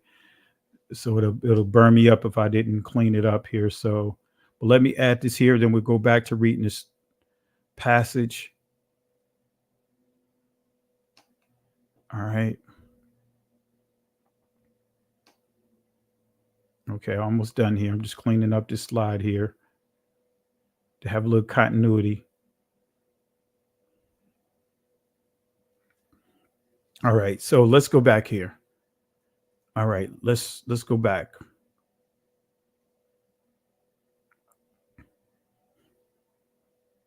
Let's go back here. Let's read Exodus chapter 1, verse 7. It says, Exodus chapter 1, verse 7 says, and the children of Israel were fruitful and increased abundantly and multiplied and waxed exceeding mighty, and the land was filled with them.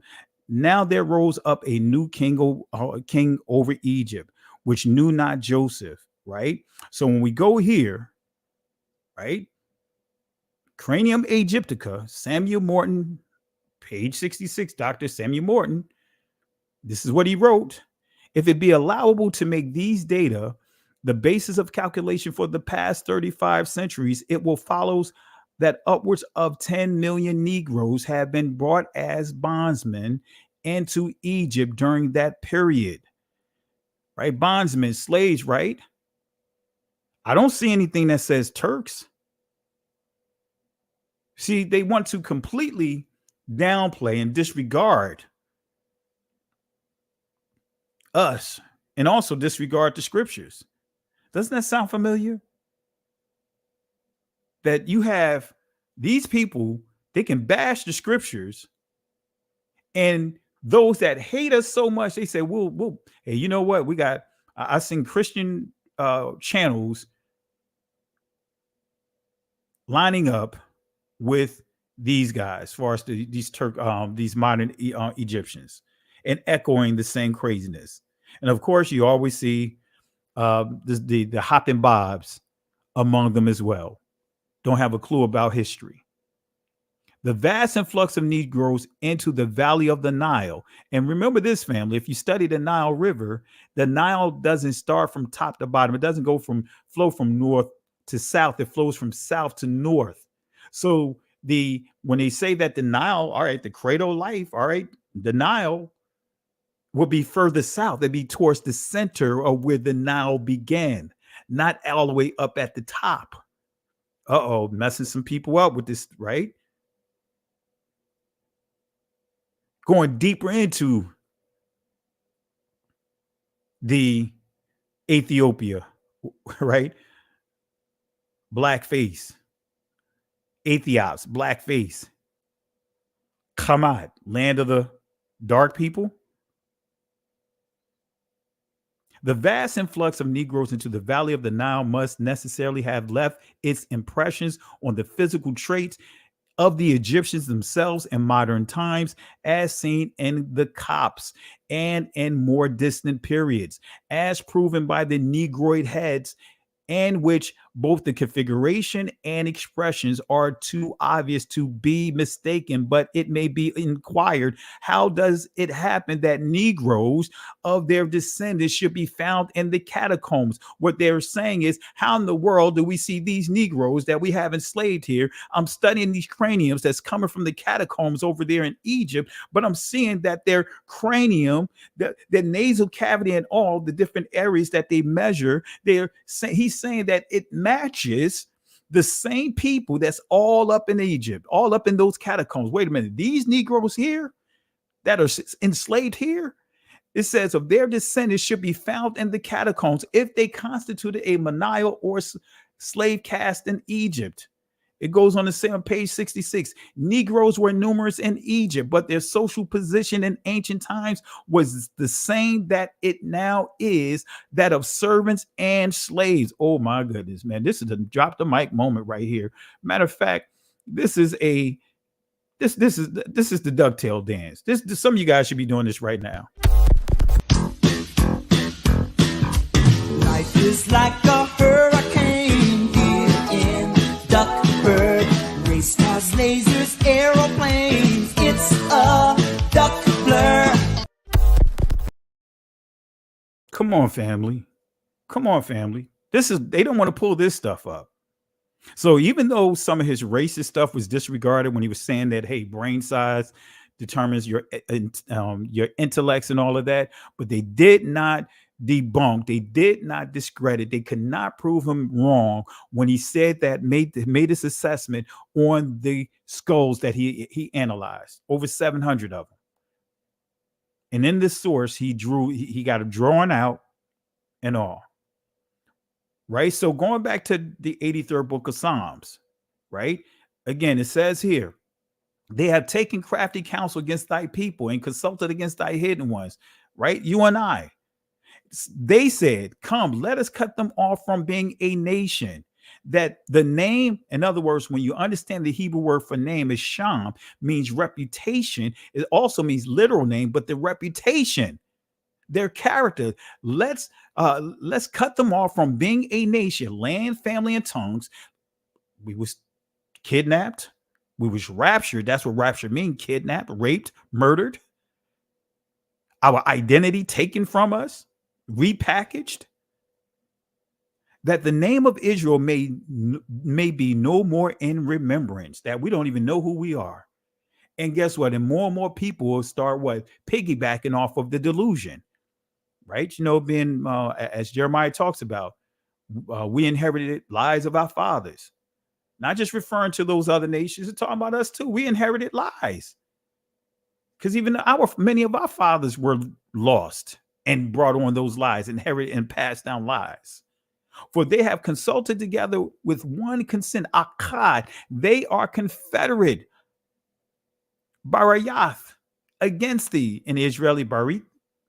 Right? So the Hebrew definition of confederate, it says here, confederacy, federate, covenant, league, alliance, pledge. So they are in what? Covenant. They are in what? Constitution, because constitution is synonymous with confederacy. It's synonymous to covenant. It's synonymous to alliance. It's synonymous to pledge. It's synonymous as when you look up the word constitution. So they are in covenant. You can also bring up the Spanish word asiento. They are in covenant with one another. Confederate means covenant. So 10 key kingdoms, right? The 10th letter of the Hebrew aleph bayat is the yad, which means redemption. That's the numerical value.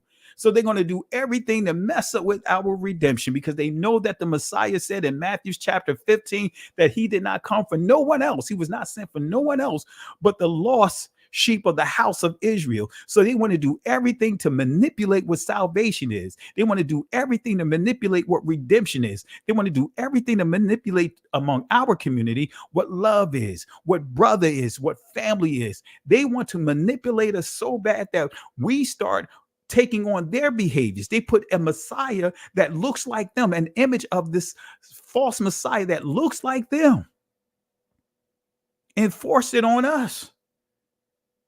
10 kingdoms came together and created a covenant to destroy Israel. The battle for Africa, right? Because they go into different parts of Africa. They're not just trying to tear up Israel. They're doing it with the Egyptians. They're doing it with everywhere we've gone to. You see that horses following, that black horses following them, that white horses following. Matter of fact, all these 4 horses is following us no matter where we go, to the 4 corners of this earth. And I proved that last week. So who are they? Now, when we go to verse 6 through 8, it tells us the tabernacles of Edom, the Ishmaelites, Moab, Hagarines, excuse me for butchering the name, Gabal, Ammon, Amalek, the Philistines with the inhabitants of Tyre. Asher also is joined with them. They have hope in the children of Lot. So guess what? Again, not all these Caucasians are descendants of Edom, but they're operating in the spirit of Edom. Esau's descendants studied Torah. Esau's descendants were allowed to go into the temple. When you read the book of Maccabees, and went against the things of the Most High, the king of Judah allowed them to dwell among them. Not all of them got absorbed into other nations. There were still dark melanated Edomites. But you also have, like the Khazars, they converted to Judaism, which is the Edomites' form of Torah. That's them coming up with their Torah. Remember the Talmud, right? They have their own Talmud. They have their own interpretation of scriptures. All right. So all these 10 countries right here, these 10 groups here, right? These are most of these are Israel, the Israelites' crazy cousins. But many of these countries are operating under the spirit of them. The Ishmaelites, the Turks adopted, they took a heritage that's not theirs. Right? Anyway, so who is the bride of the serpent? Who is the bride of the serpent? This serpent is the culmination of these 10 kingdoms. The serpent is Judaism. Their bride, Shekinah. Oh man, the queen of heaven is so many names for this Shekinah or whatever, or Shekinah. The Jewish community, as we know them, as we come to know, in the system that they have created, this mystical system, the Kabbalah, right? They have their own hermaphroditic God that is known as Ein Sof, and their diagram of his body is called the 10 Sephirah, right? So let me show you here. Let me show you a couple of clips here real quick. Family, we went through this here. We went through this. Let me show you here. Let me allow them to explain themselves. First, let this particular one, let me see if I have him here, this rabbi, explain to you what the Talmud is and what the Torah is without the Talmud. Matter of fact, no, I'm going to start off with the 10 Sephirah, right? The Ein Sof, whom they serve. The 10 Sephirot. One popular interpretation shows these characteristics as a map of God's body. Kabbalists believe that if they can understand God's anatomy, they can learn how his powers work. These ancient drawings reveal that God's body is similar to humans. The top symbolizes God's head, which is the source of will, wisdom, and understanding. Below that are symmetrically arranged organs and limbs, representing love, power, beauty, eternity, and splendor. The most unusual part of the diagram contains sensual imagery. The ninth part of God, called the foundation, is the phallus, or procreative life force of the universe. But according to the Sephirot, God also has female components. The final element, often called Shekinah, was depicted as the feminine half of God.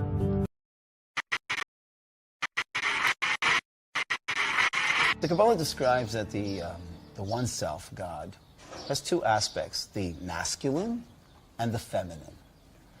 And that the feminine aspect of God is what the Kabbalah most addresses, right? Which is referred to as the Shekinah, the divine presence.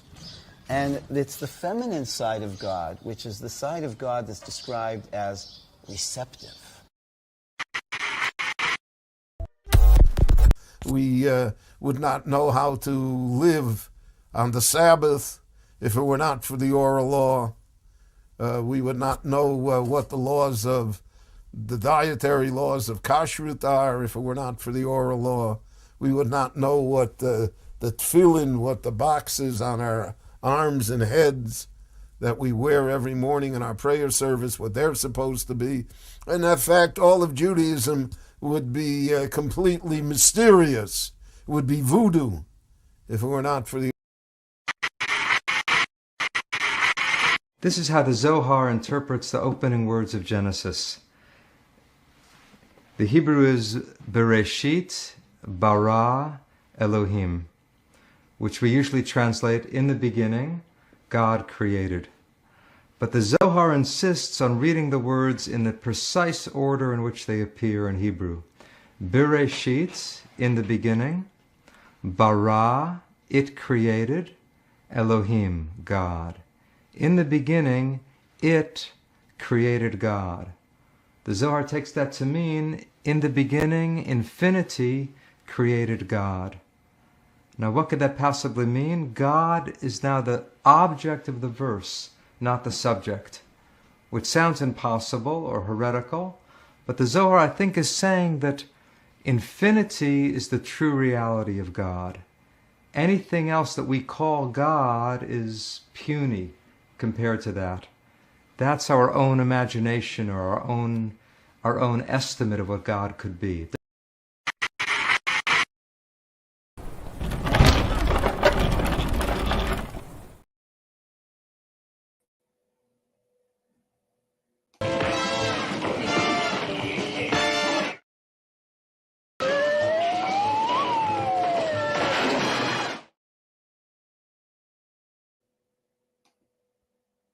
See, family, that's why I play this on a regular basis.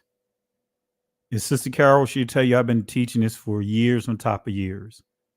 So when he says, and I'm going to play that one clip again so you hear what the rabbi said at the end. I think I cut it off accidentally.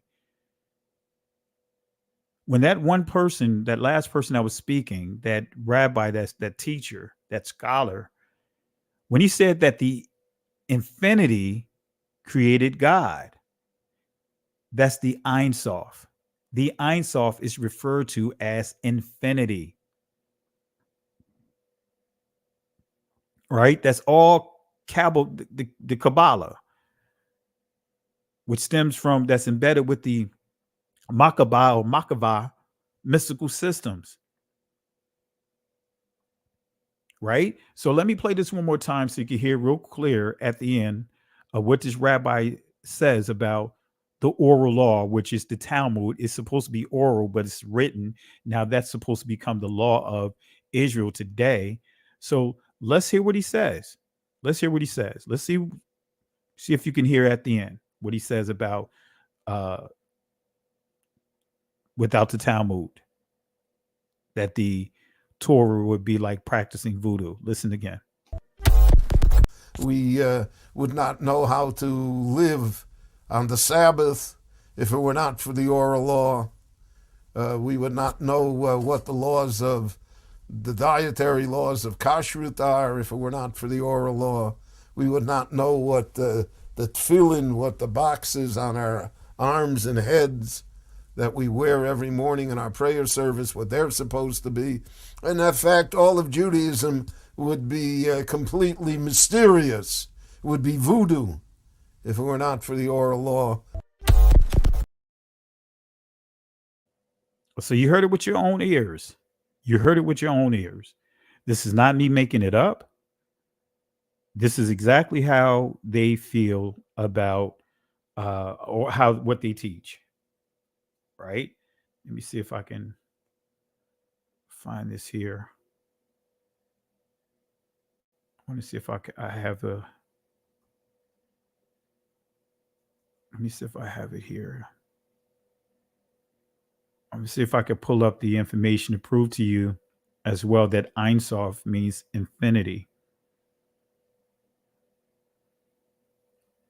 Let me see here. I got so many presentations. Let's see here.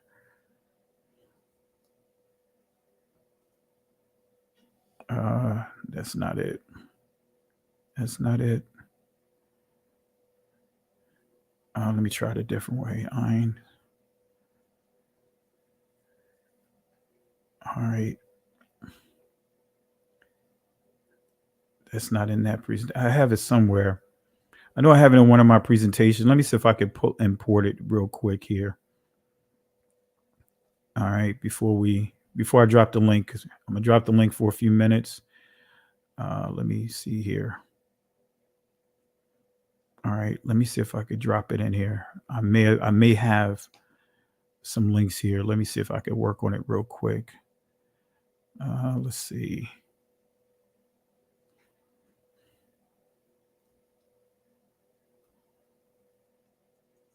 Man, I thought I had it in here.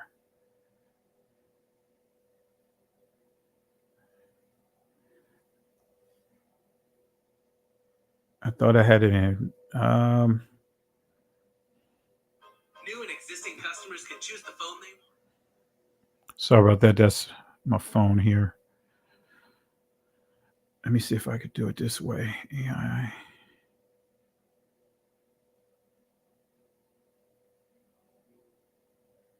Nope, I didn't have it. I don't have it in here. I thought I did, but oh well, family, I can't put it in here. But let me see if I could look it up, and I could bring it in this way. So you guys can see Ein Sof means infinite. All right. Like I pointed out, it means the infinite one. Let me see here. Ein.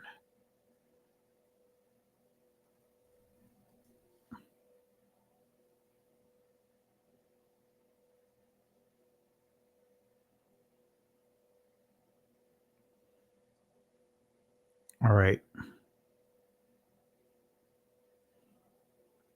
All right. I'm going to I'm just going to share my screen here.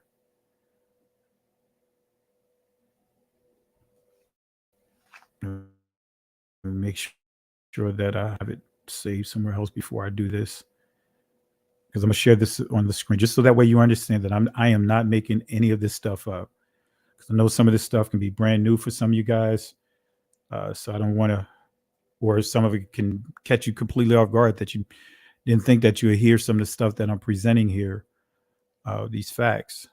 All right, but let's see here.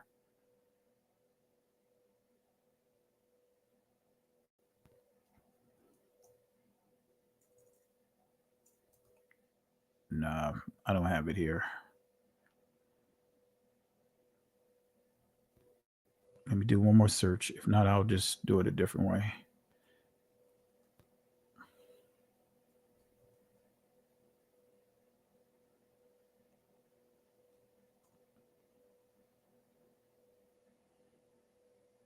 Yep. Oh well. Let me share this. Let me share this with you real quick. I'm just going to share my screen.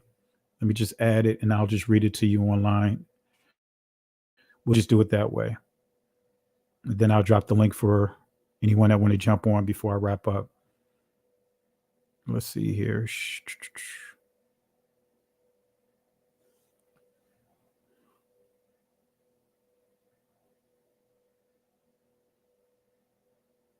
All right, let me do this now. Let me stop this here. Let me remove this one here.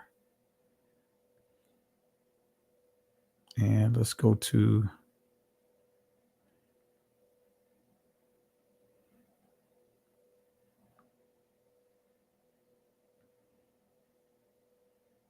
all right, where is it?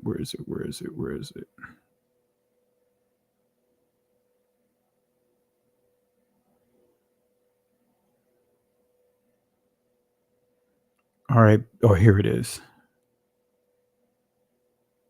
Nope, that's not it.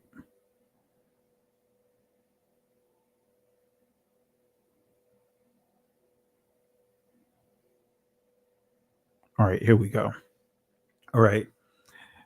Let me make sure that this is on the screen. Can you guys see this? If you guys can see this, type 1. And I'm going to show you exactly what Ein Sof means. All right, I'm going to zoom it in.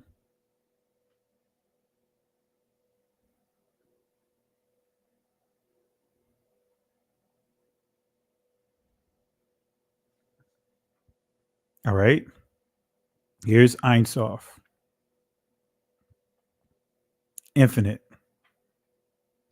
So when you hear that guy say infinity created God, he's saying he's referring to Ein Sof.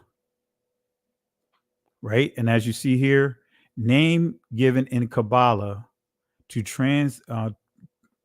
God transcendent in his pure essence, God in himself, apart from his relationship to create the world.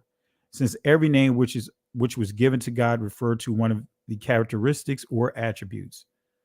But again, they're referring to the Ein Sof, right? So let me zoom this in one more time. All right. Infinite, right? Or infinity. Let me highlight this here. Now let me play that clip again.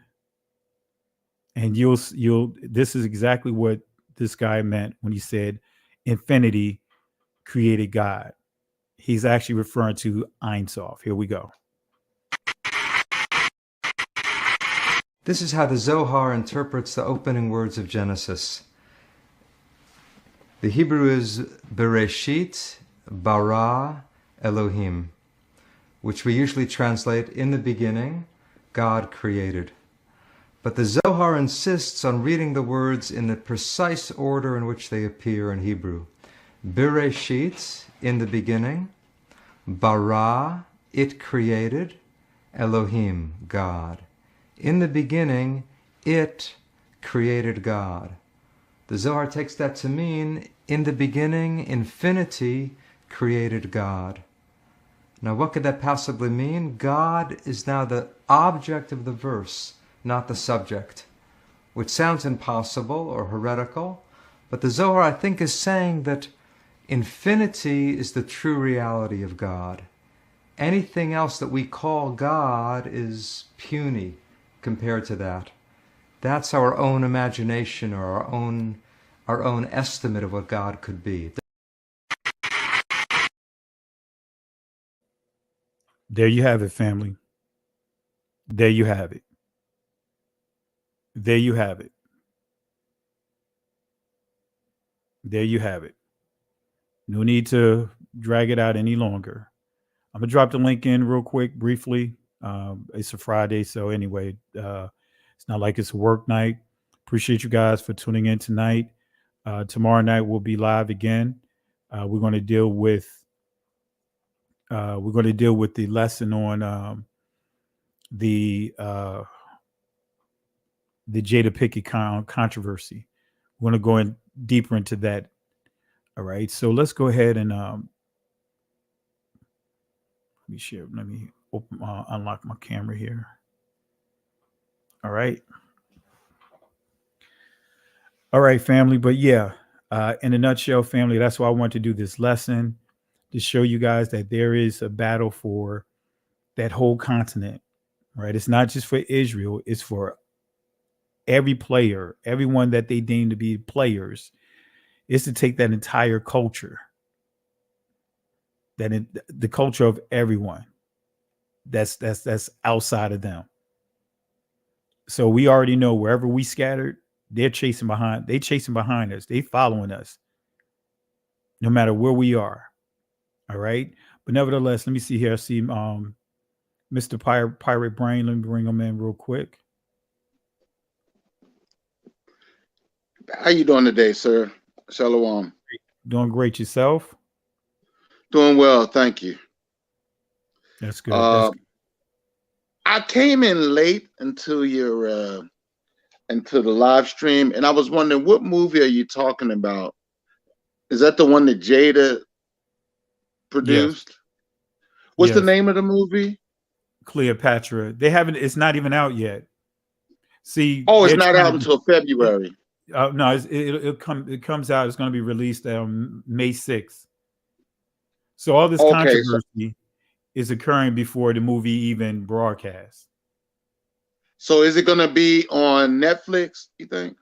Yeah, it's going to be on Netflix. Okay. I just was wanting to make sure. These people are devious. They're just devious. You know, they make a big deal out of a movie. It's just a movie. And it's true that we are the people, but they misrepresent us in so many ways and so many times. And we're able to come out with one film, and they're going to make a huge deal out of it. And see, because of history, anything but the Negroes. Remember, I've been saying that for years. Right. Anyone but the Negroes. right? We can't say that we are connected to anything but what they tell us. Right? And you That's know, I think I told you before, I'm 61, and it's for as long as I can remember, they would say their whole thing was go back to Africa. And the moment a large portion of us go back to Africa, they start going to Africa looking, saying, well, wait a minute, they leaving, going to Africa. We don't want the Negro to leave, but they always tell us to leave as a slur. If we left and went to Africa, this country wouldn't last a month, because we are the commerce of the country. We work, we buy everything. The country would fall. And that's what they built their capital off of, us. Exactly. Because capital comes on that word capital, that word cattle.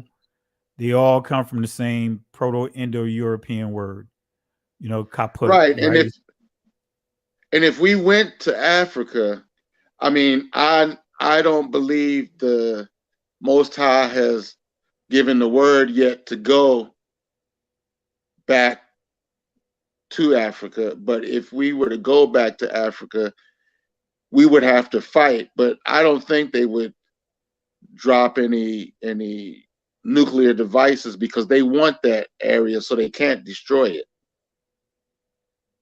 Yeah, and not trying to get too far in that conversation about the Africa thing, but what I teach, and it's with scripture, the Most High going to always have a place. His ultimate target is for us to go back to our own, not to go to a territory that we were scattered to. Israel is the place where he wants us to go. Israel is the place where he wants us to return to. But right now, we can't return to Israel. We can't. But are they talking about that particular Israel, or would they be talking about Uganda?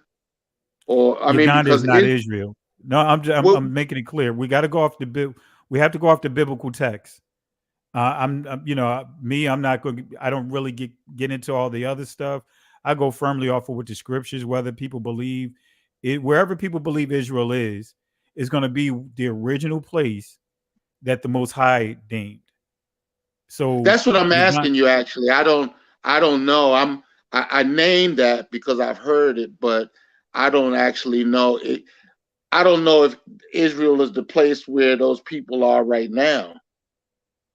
Well, for me, according to scripture, unless someone can pull out artifacts, we have to go off of what we see, because there's that. And again, that's some complete, a whole nother topic that we could deal with.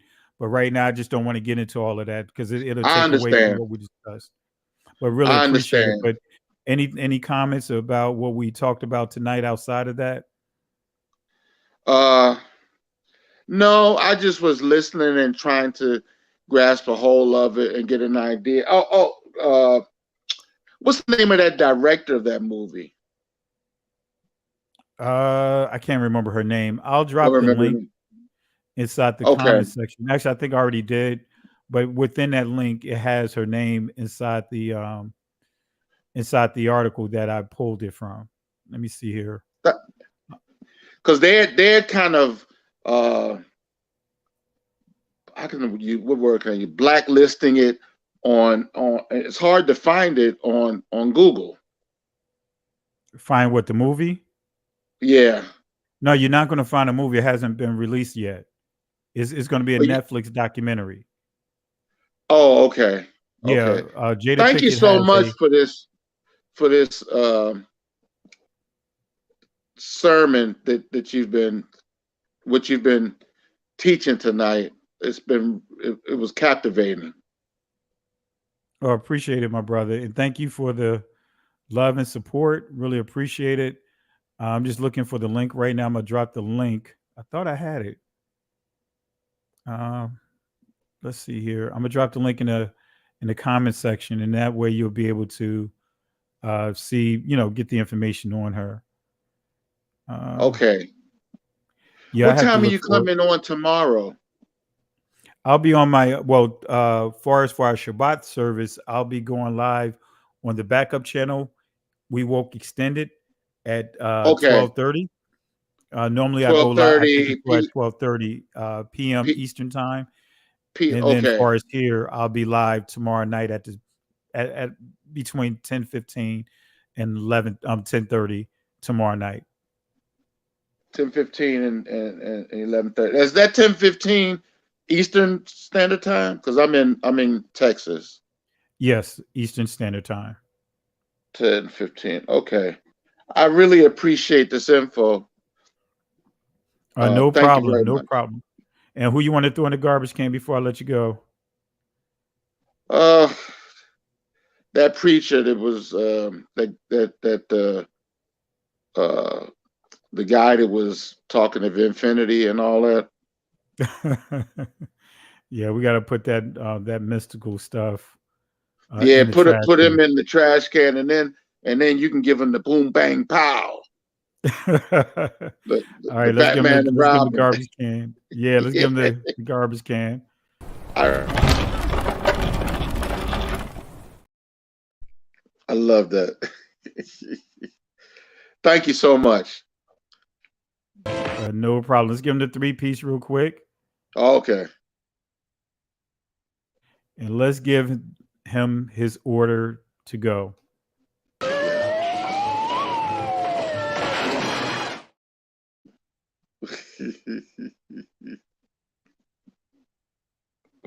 All right. Appreciate it, my brother. We'll be back on tomorrow night, okay? Okay, I'm going back down in the chat room.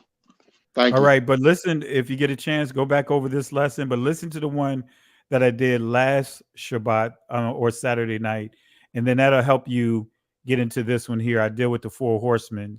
So this is kind of piggybacking off of that, but I'm dealing with prophecies that talk about the battle for Africa. Okay. All right. I will. All right. Thank you. Appreciate it, my brother. Have a great night. You too. Take care. Don P, got you next. Brother Don. Hey, Pastor. You easing them into it. You're easing them into it. That's a very good lesson. I'm going to go back and listen to it again because there were nuances that you gave that need. Hey, Don, I don't mean to cut you off. You sound very low. I can barely hear you. Okay, so I'll try to speak louder because we're dealing with some audio stuff. Okay. So if I speak louder, can you hear me now? It's still low, but it's better. It's better. Okay. As I was saying, really good lesson. As we close, as we get closer and closer to what is supposed to occur, these people are fighting more and more. It's just like, it's funny because Egypt is a key. If Egypt falls, i.e., if the Mizrahims were melanated, that in turn means that Yasharal has to be melanated as well. And so the whole construct falls apart. And so what we're watching is the serpent eating its own tail. It's eating itself because it's the ones putting out this information. But, Hasatan always thought he was smarter than the Most High anyway. But I just wanted to say, I really appreciated the lesson. It was a really good lesson. I realize some people are catching up. We're already on the continent. We're already doing things in country. I'm already planning my stuff, what I'm going to do, and the people that are working with me, what we're going to do on the continent, because Babylon is falling. She's falling every day. And he said, if the Most High speaks, well, the Most High has spoken to a lot of us very distinctly. And he said, my sheep know my voice and they follow me. So if the Most High told you to get out of here or whatever instructions the Most High gave you, That's what you need to follow. Because other than that, what's said is disobedience. If you know what to do. Yeah, I'm gonna be real with you. Like, hey Don, I don't mean to cut you off. For me, and like I said, I just don't want to get into this discussion. We could have a separate discussion for it. But for me, I just, if the Most High leads you or any individual to go over to Africa, that's fine. But the Most High is not going to lead. The Most High is not going to lead His people over to a territory without the goal of going back to Israel. He's not going to just have us go occupy different areas. He has a uniform corporate deliverance that he's going to do for his people. So I'm not knocking anyone who, that goes there right now. Most High tell you to leave here, go there, because nevertheless, no matter how we look at it, Babylon is at these four corners. Babylon is still over in Africa as well, right? Babylon, when the judgment comes, is going to happen to the four corners of this earth, no matter where we are. So I'm just saying, I just don't want to get into the discussion. No, I don't want to get into that. I don't want to get into that about whether, people. I simply stated that if the Most High spoke to you, and I'm sure, Pastor, the Most High spoke to you in a very distinct voice that you recognize as the Most High Yahuwah, you had to follow that voice. Yeah, and again, I'm not arguing that. Yeah, my argument. But here's the other thing is this. Hey, Don, I just don't want to get it like. No, I don't want to get into the weeds either. I'm just saying Nehemiah and them left before a lot of the people left Babylon because they had to prepare the land for the people's return. No, well, let me see, and that's the thing. When we deal with Nehemiah, when we deal with Jeremiah, when we deal with those guys at that time, Nehemiah he returned to Israel. He returned to Jerusalem. They repaired those areas.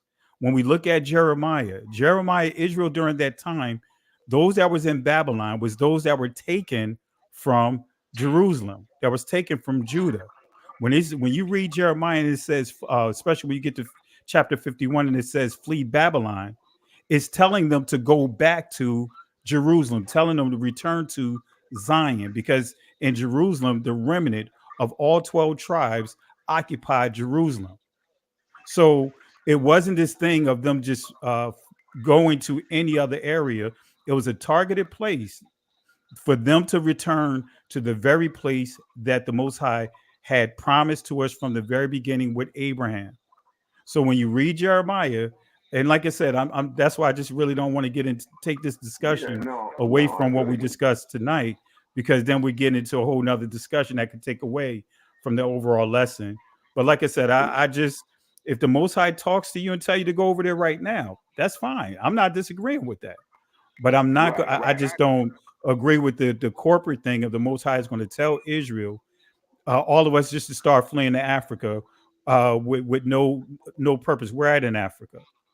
The goal when we see flee Babylon is to have us to go to our own land. So, but nevertheless, hey Don, let's keep it on there. Let's keep it on what we talked about tonight, though. Okay, let me just say this. Yeshua Mashiach said, "Look, for the fields are white for the harvest, but the laborers are few." We here know so much more. And so maybe some of us have been given to the body as a gift of true evangelists. That's what I'm saying, Don. I just don't want to get into it because, again, when we get into that, it's a whole different discussion. But let's do a discussion. Let's do it next Friday. But tonight I just don't want to take it away from what we talked about tonight. Like I said, if the Most High puts on someone's heart individually to go over there, that's fine. But Yeah. corporately, No, he said he has an gather. intended place for his gather. people. He said he'll gather. Yeah. So, So I but mean, I anything agree with else? that 100%. But what matter of fact, we have excuse me if I mispronounce your name, Mia Lou. Did I pronounce your name correctly, Mia Lou? Yes, can you hear me? I have my earbuds in. Yes, I can hear you. Okay. This is great. Before you do that, before you come on, hey Don, did you have anyone that you wanted to throw in the garbage can? Yeah, go ahead and put Joe Biden and that was it Democratic caucus in there. Go and put them in there because they ain't no good for us. So just go on. I'm throwing all of them in there, both sides of the house. Sheila, the talking head, what was her name? Anne Marie, John Marie, or whatever her name is. Throw her in there too. Jean Marie. All right.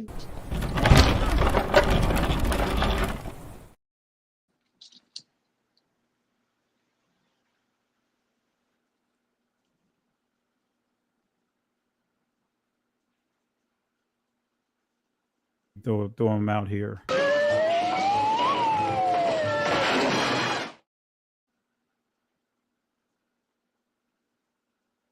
All right, sis, you have the floor. Hi, Pastor. Thank you for the continuation of this lesson. I put something down in the comments that was interesting. I really don't want to get too far in the weeds on the whole movie situation, but it is interesting. I don't know if you've heard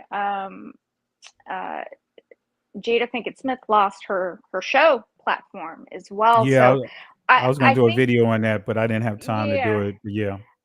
I feel like, and then of course, Gil Gadot, that they put millions into her Cleopatra movie, and I just wonder if this is just a coordinated effort just to come out in front of the melanated Cleopatra and just try to get get that narrative. And get the real push behind that other movie. Nothing can show our people with any type of prominence, right? But I wanted to or melanated people with any type of prominence. But I wanted to ask a question about Africa. I think in your lesson, because it kind of seemed to me that the battle for Africa has always been.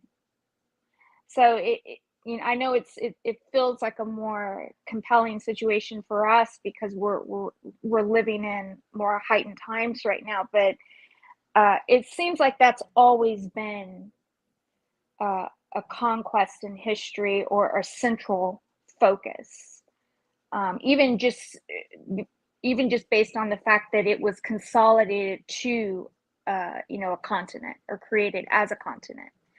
And I just wondered, what your thoughts were on that. It seems like this has just always been going on. Yeah, and as I stated in the previous video, yeah, we see that there's been a number of battles for key areas of Africa, because when we look at Africa, so to speak, it went by a number of names. Right. Whatever was the dominant territory is what they call the overall landmass, so to speak. Mm-hmm. But when we look at the Greeks, when we look at the Romans, when we look at the Babylonians, there was this assertive effort to conquer this whole huge continent, and especially when we get to the descendants of Japheth, so to speak, the Romans, the Greeks, they want to make sure that their imprint is on everything. They want to make sure, because according to the institution of race, right, they taught that we were less than. They taught that we were animals, and because of that, they cannot see themselves as being less than us, or how can I put it, submissive to us, so to speak. When we look at Napoleon, and you read some of the historians and what they report about Napoleon's response when he went out to Egypt and saw that there was a culture, a community of people that was far more advanced than his culture. Seeing statues with the noses and the lips, and began to purposely mess up those noses. That's why we see many of the statues, the nose are is taken off, the lips are taken off. They use many of those images or those statues for target practice. So yeah, but going back to your point, there's always been, especially when we start looking at on this level, right? When I say this level, when we start looking at the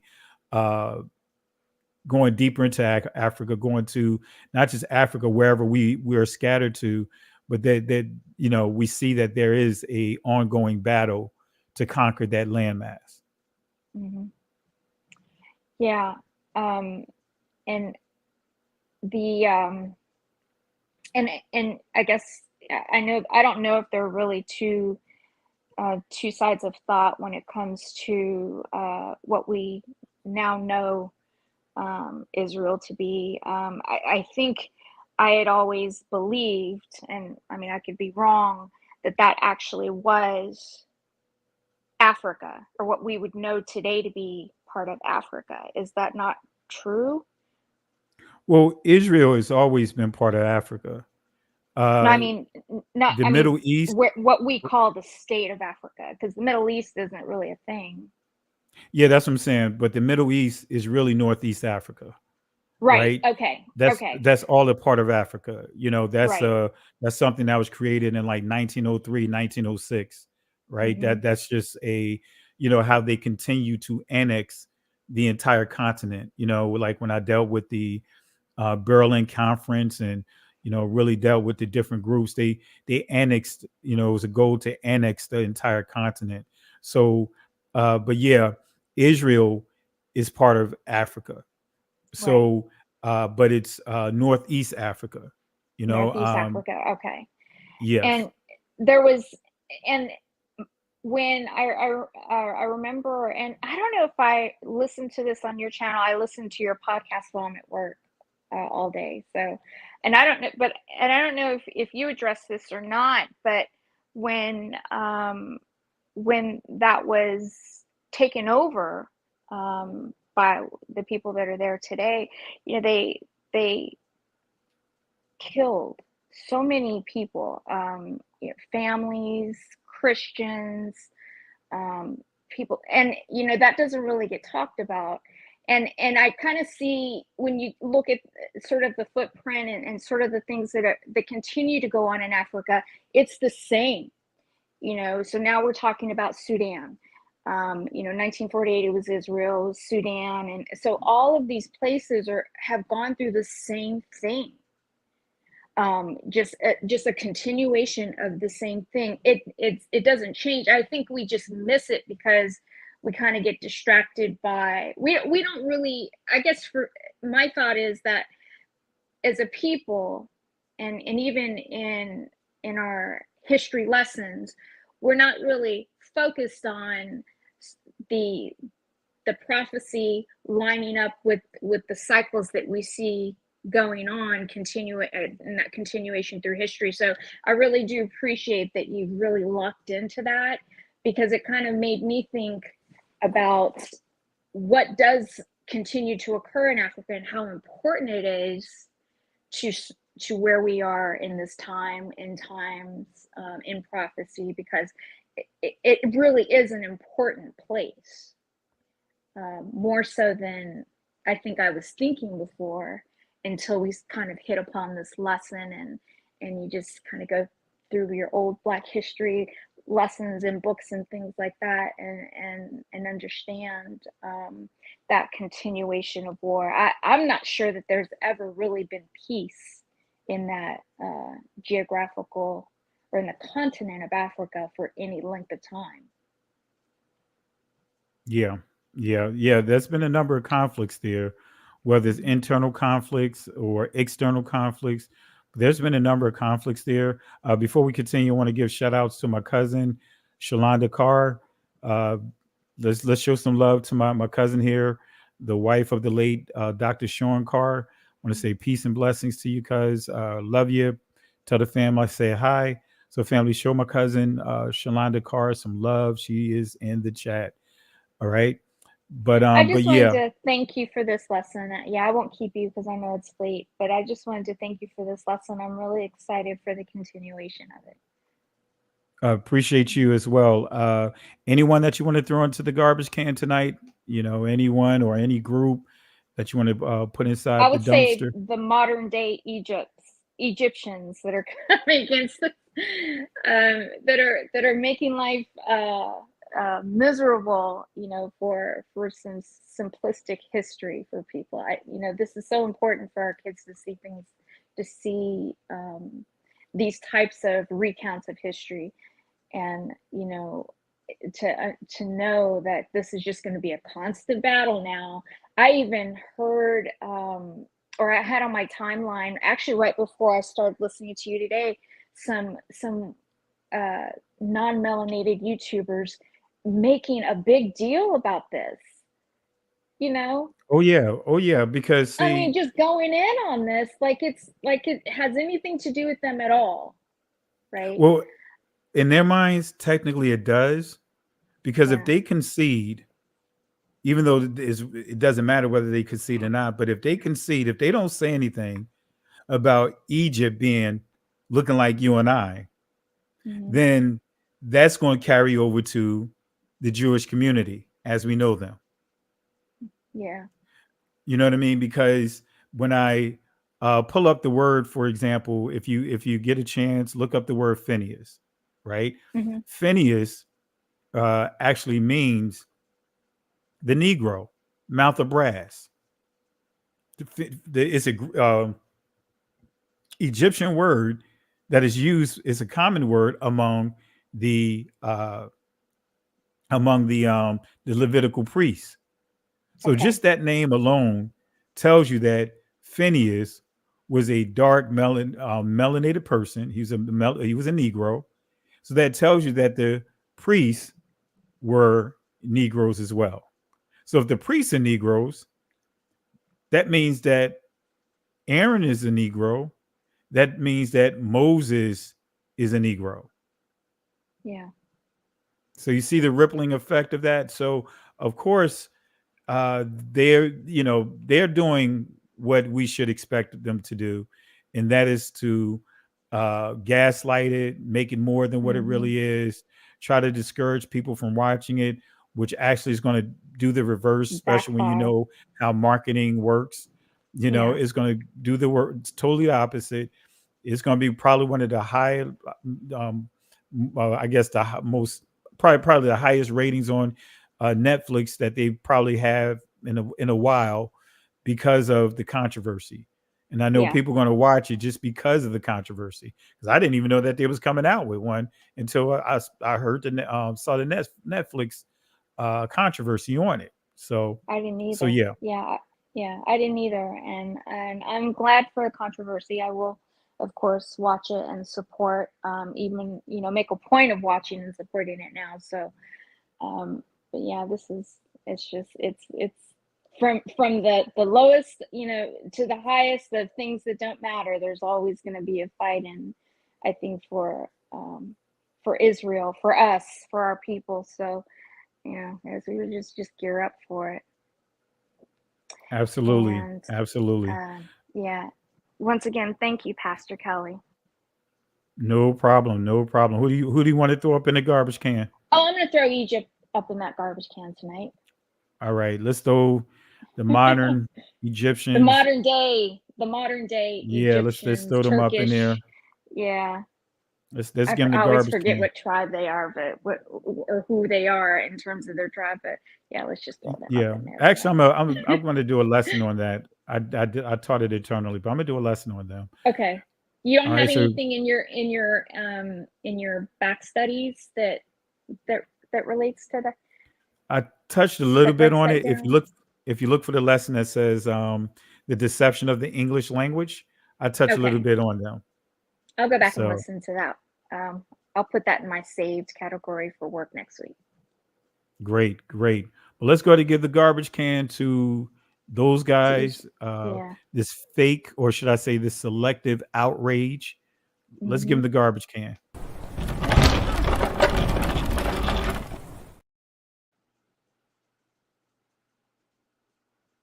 But appreciate it, sis. And I'll All be right. here Good tomorrow night. night. If you want to Yep. jump on tomorrow night, feel free to do so. All right. But have a blessed Shabbat. Okay. Oh, you too, and everyone else All right. in the chat tonight. Night. All right. Have a blessed night. Love you, sis. And until we talk again. All right, family. Really appreciate you guys. Matter of fact, let me just show you guys this real quick before we wrap up. Since I mentioned Phineas, let me show you this here.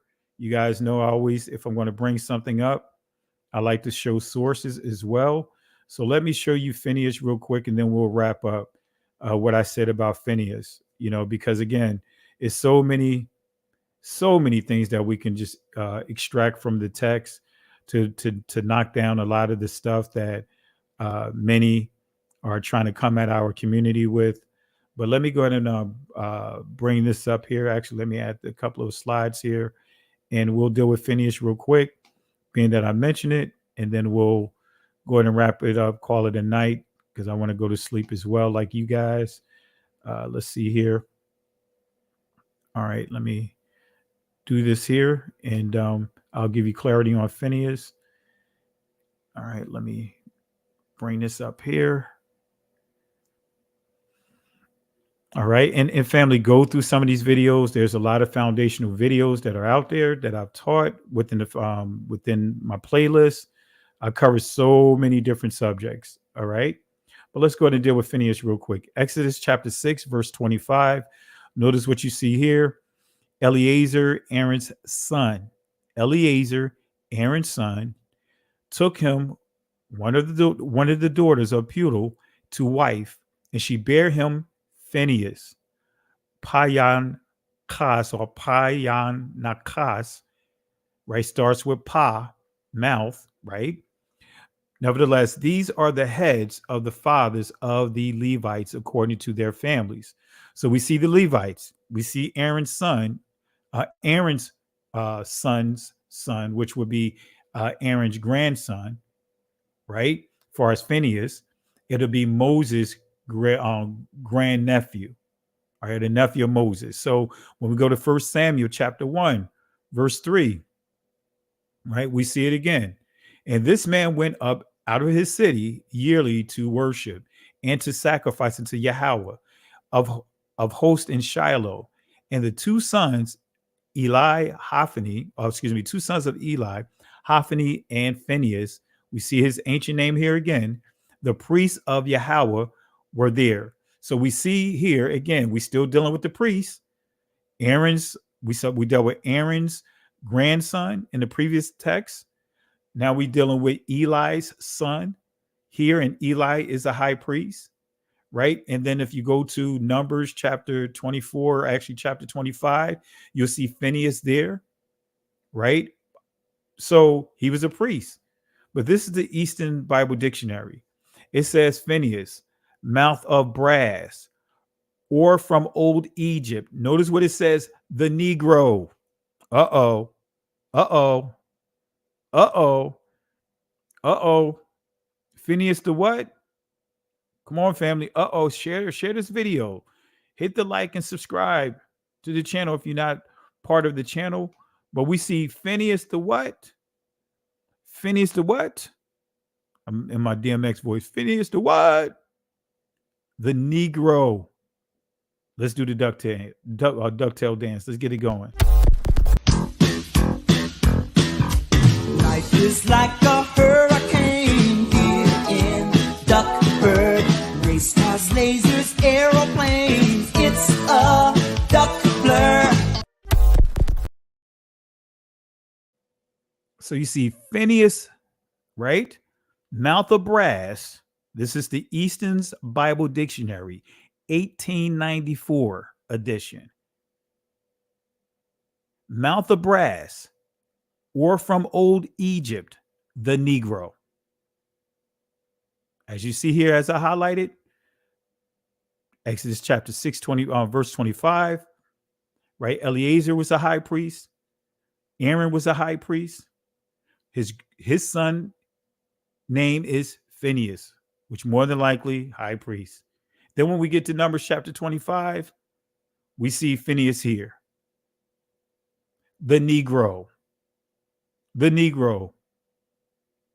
All right. So the garbage can to this selective outrage. Let's give the garbage can.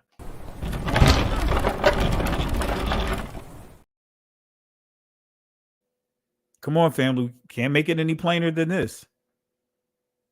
Cannot make it any plainer than this. So this is the Easton Bible Dictionary, 1894. You can download this. You can download this.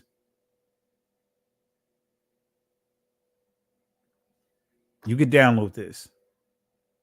So we have plenty of receipts, so to speak. We could go all through the text and we'll see plenty of examples. I'm going to drop a video again, even though it's in anyone but the Negroes. I'll drop the video, a clip on Jeremiah chapter 14, the ashy dark Negroes. That's right, family. Jeremiah 14 is dealing with ashy dark Negroes. Quadar means black and ashy, and I'm going to break that down. That's why it says their skin is like Judah is mourning. The cities are weak. Their skin is like the ground, like the earth. In other words, going down to verse 4, their skin is chapped. Their skin is, is ashy like the ground. Come on, Negroes. Y'all know if we jump out that shower, that cold air hits you, you don't put any lotion or anything on oil on your skin, you are going to get ashy. Quadar means ashy black. And that's what that passage is dealing with. But I'll break it down. I'm going to upload a video that, and just put that online for you guys to read. So again, Phineas, mouth of brass from old Egypt. In other words, saying that this is a loaned word from Egypt. And this word means the mouth of brass, the Negro. All right. So we can't make it any plainer than this, family. This is why it's imperative for us to tell our own story. We cannot let people do it for us because they already proven they're not going to tell us the truth about our history. So with that being said, family, in the words of the Most High that he gave to Moses, according to Exodus chapter 14, verse 13 and 14, fear ye not, stand still, see the salvation of Yahweh. These Egyptians that you see here today, you will never have to deal with them ever again. The Most High will fight for you.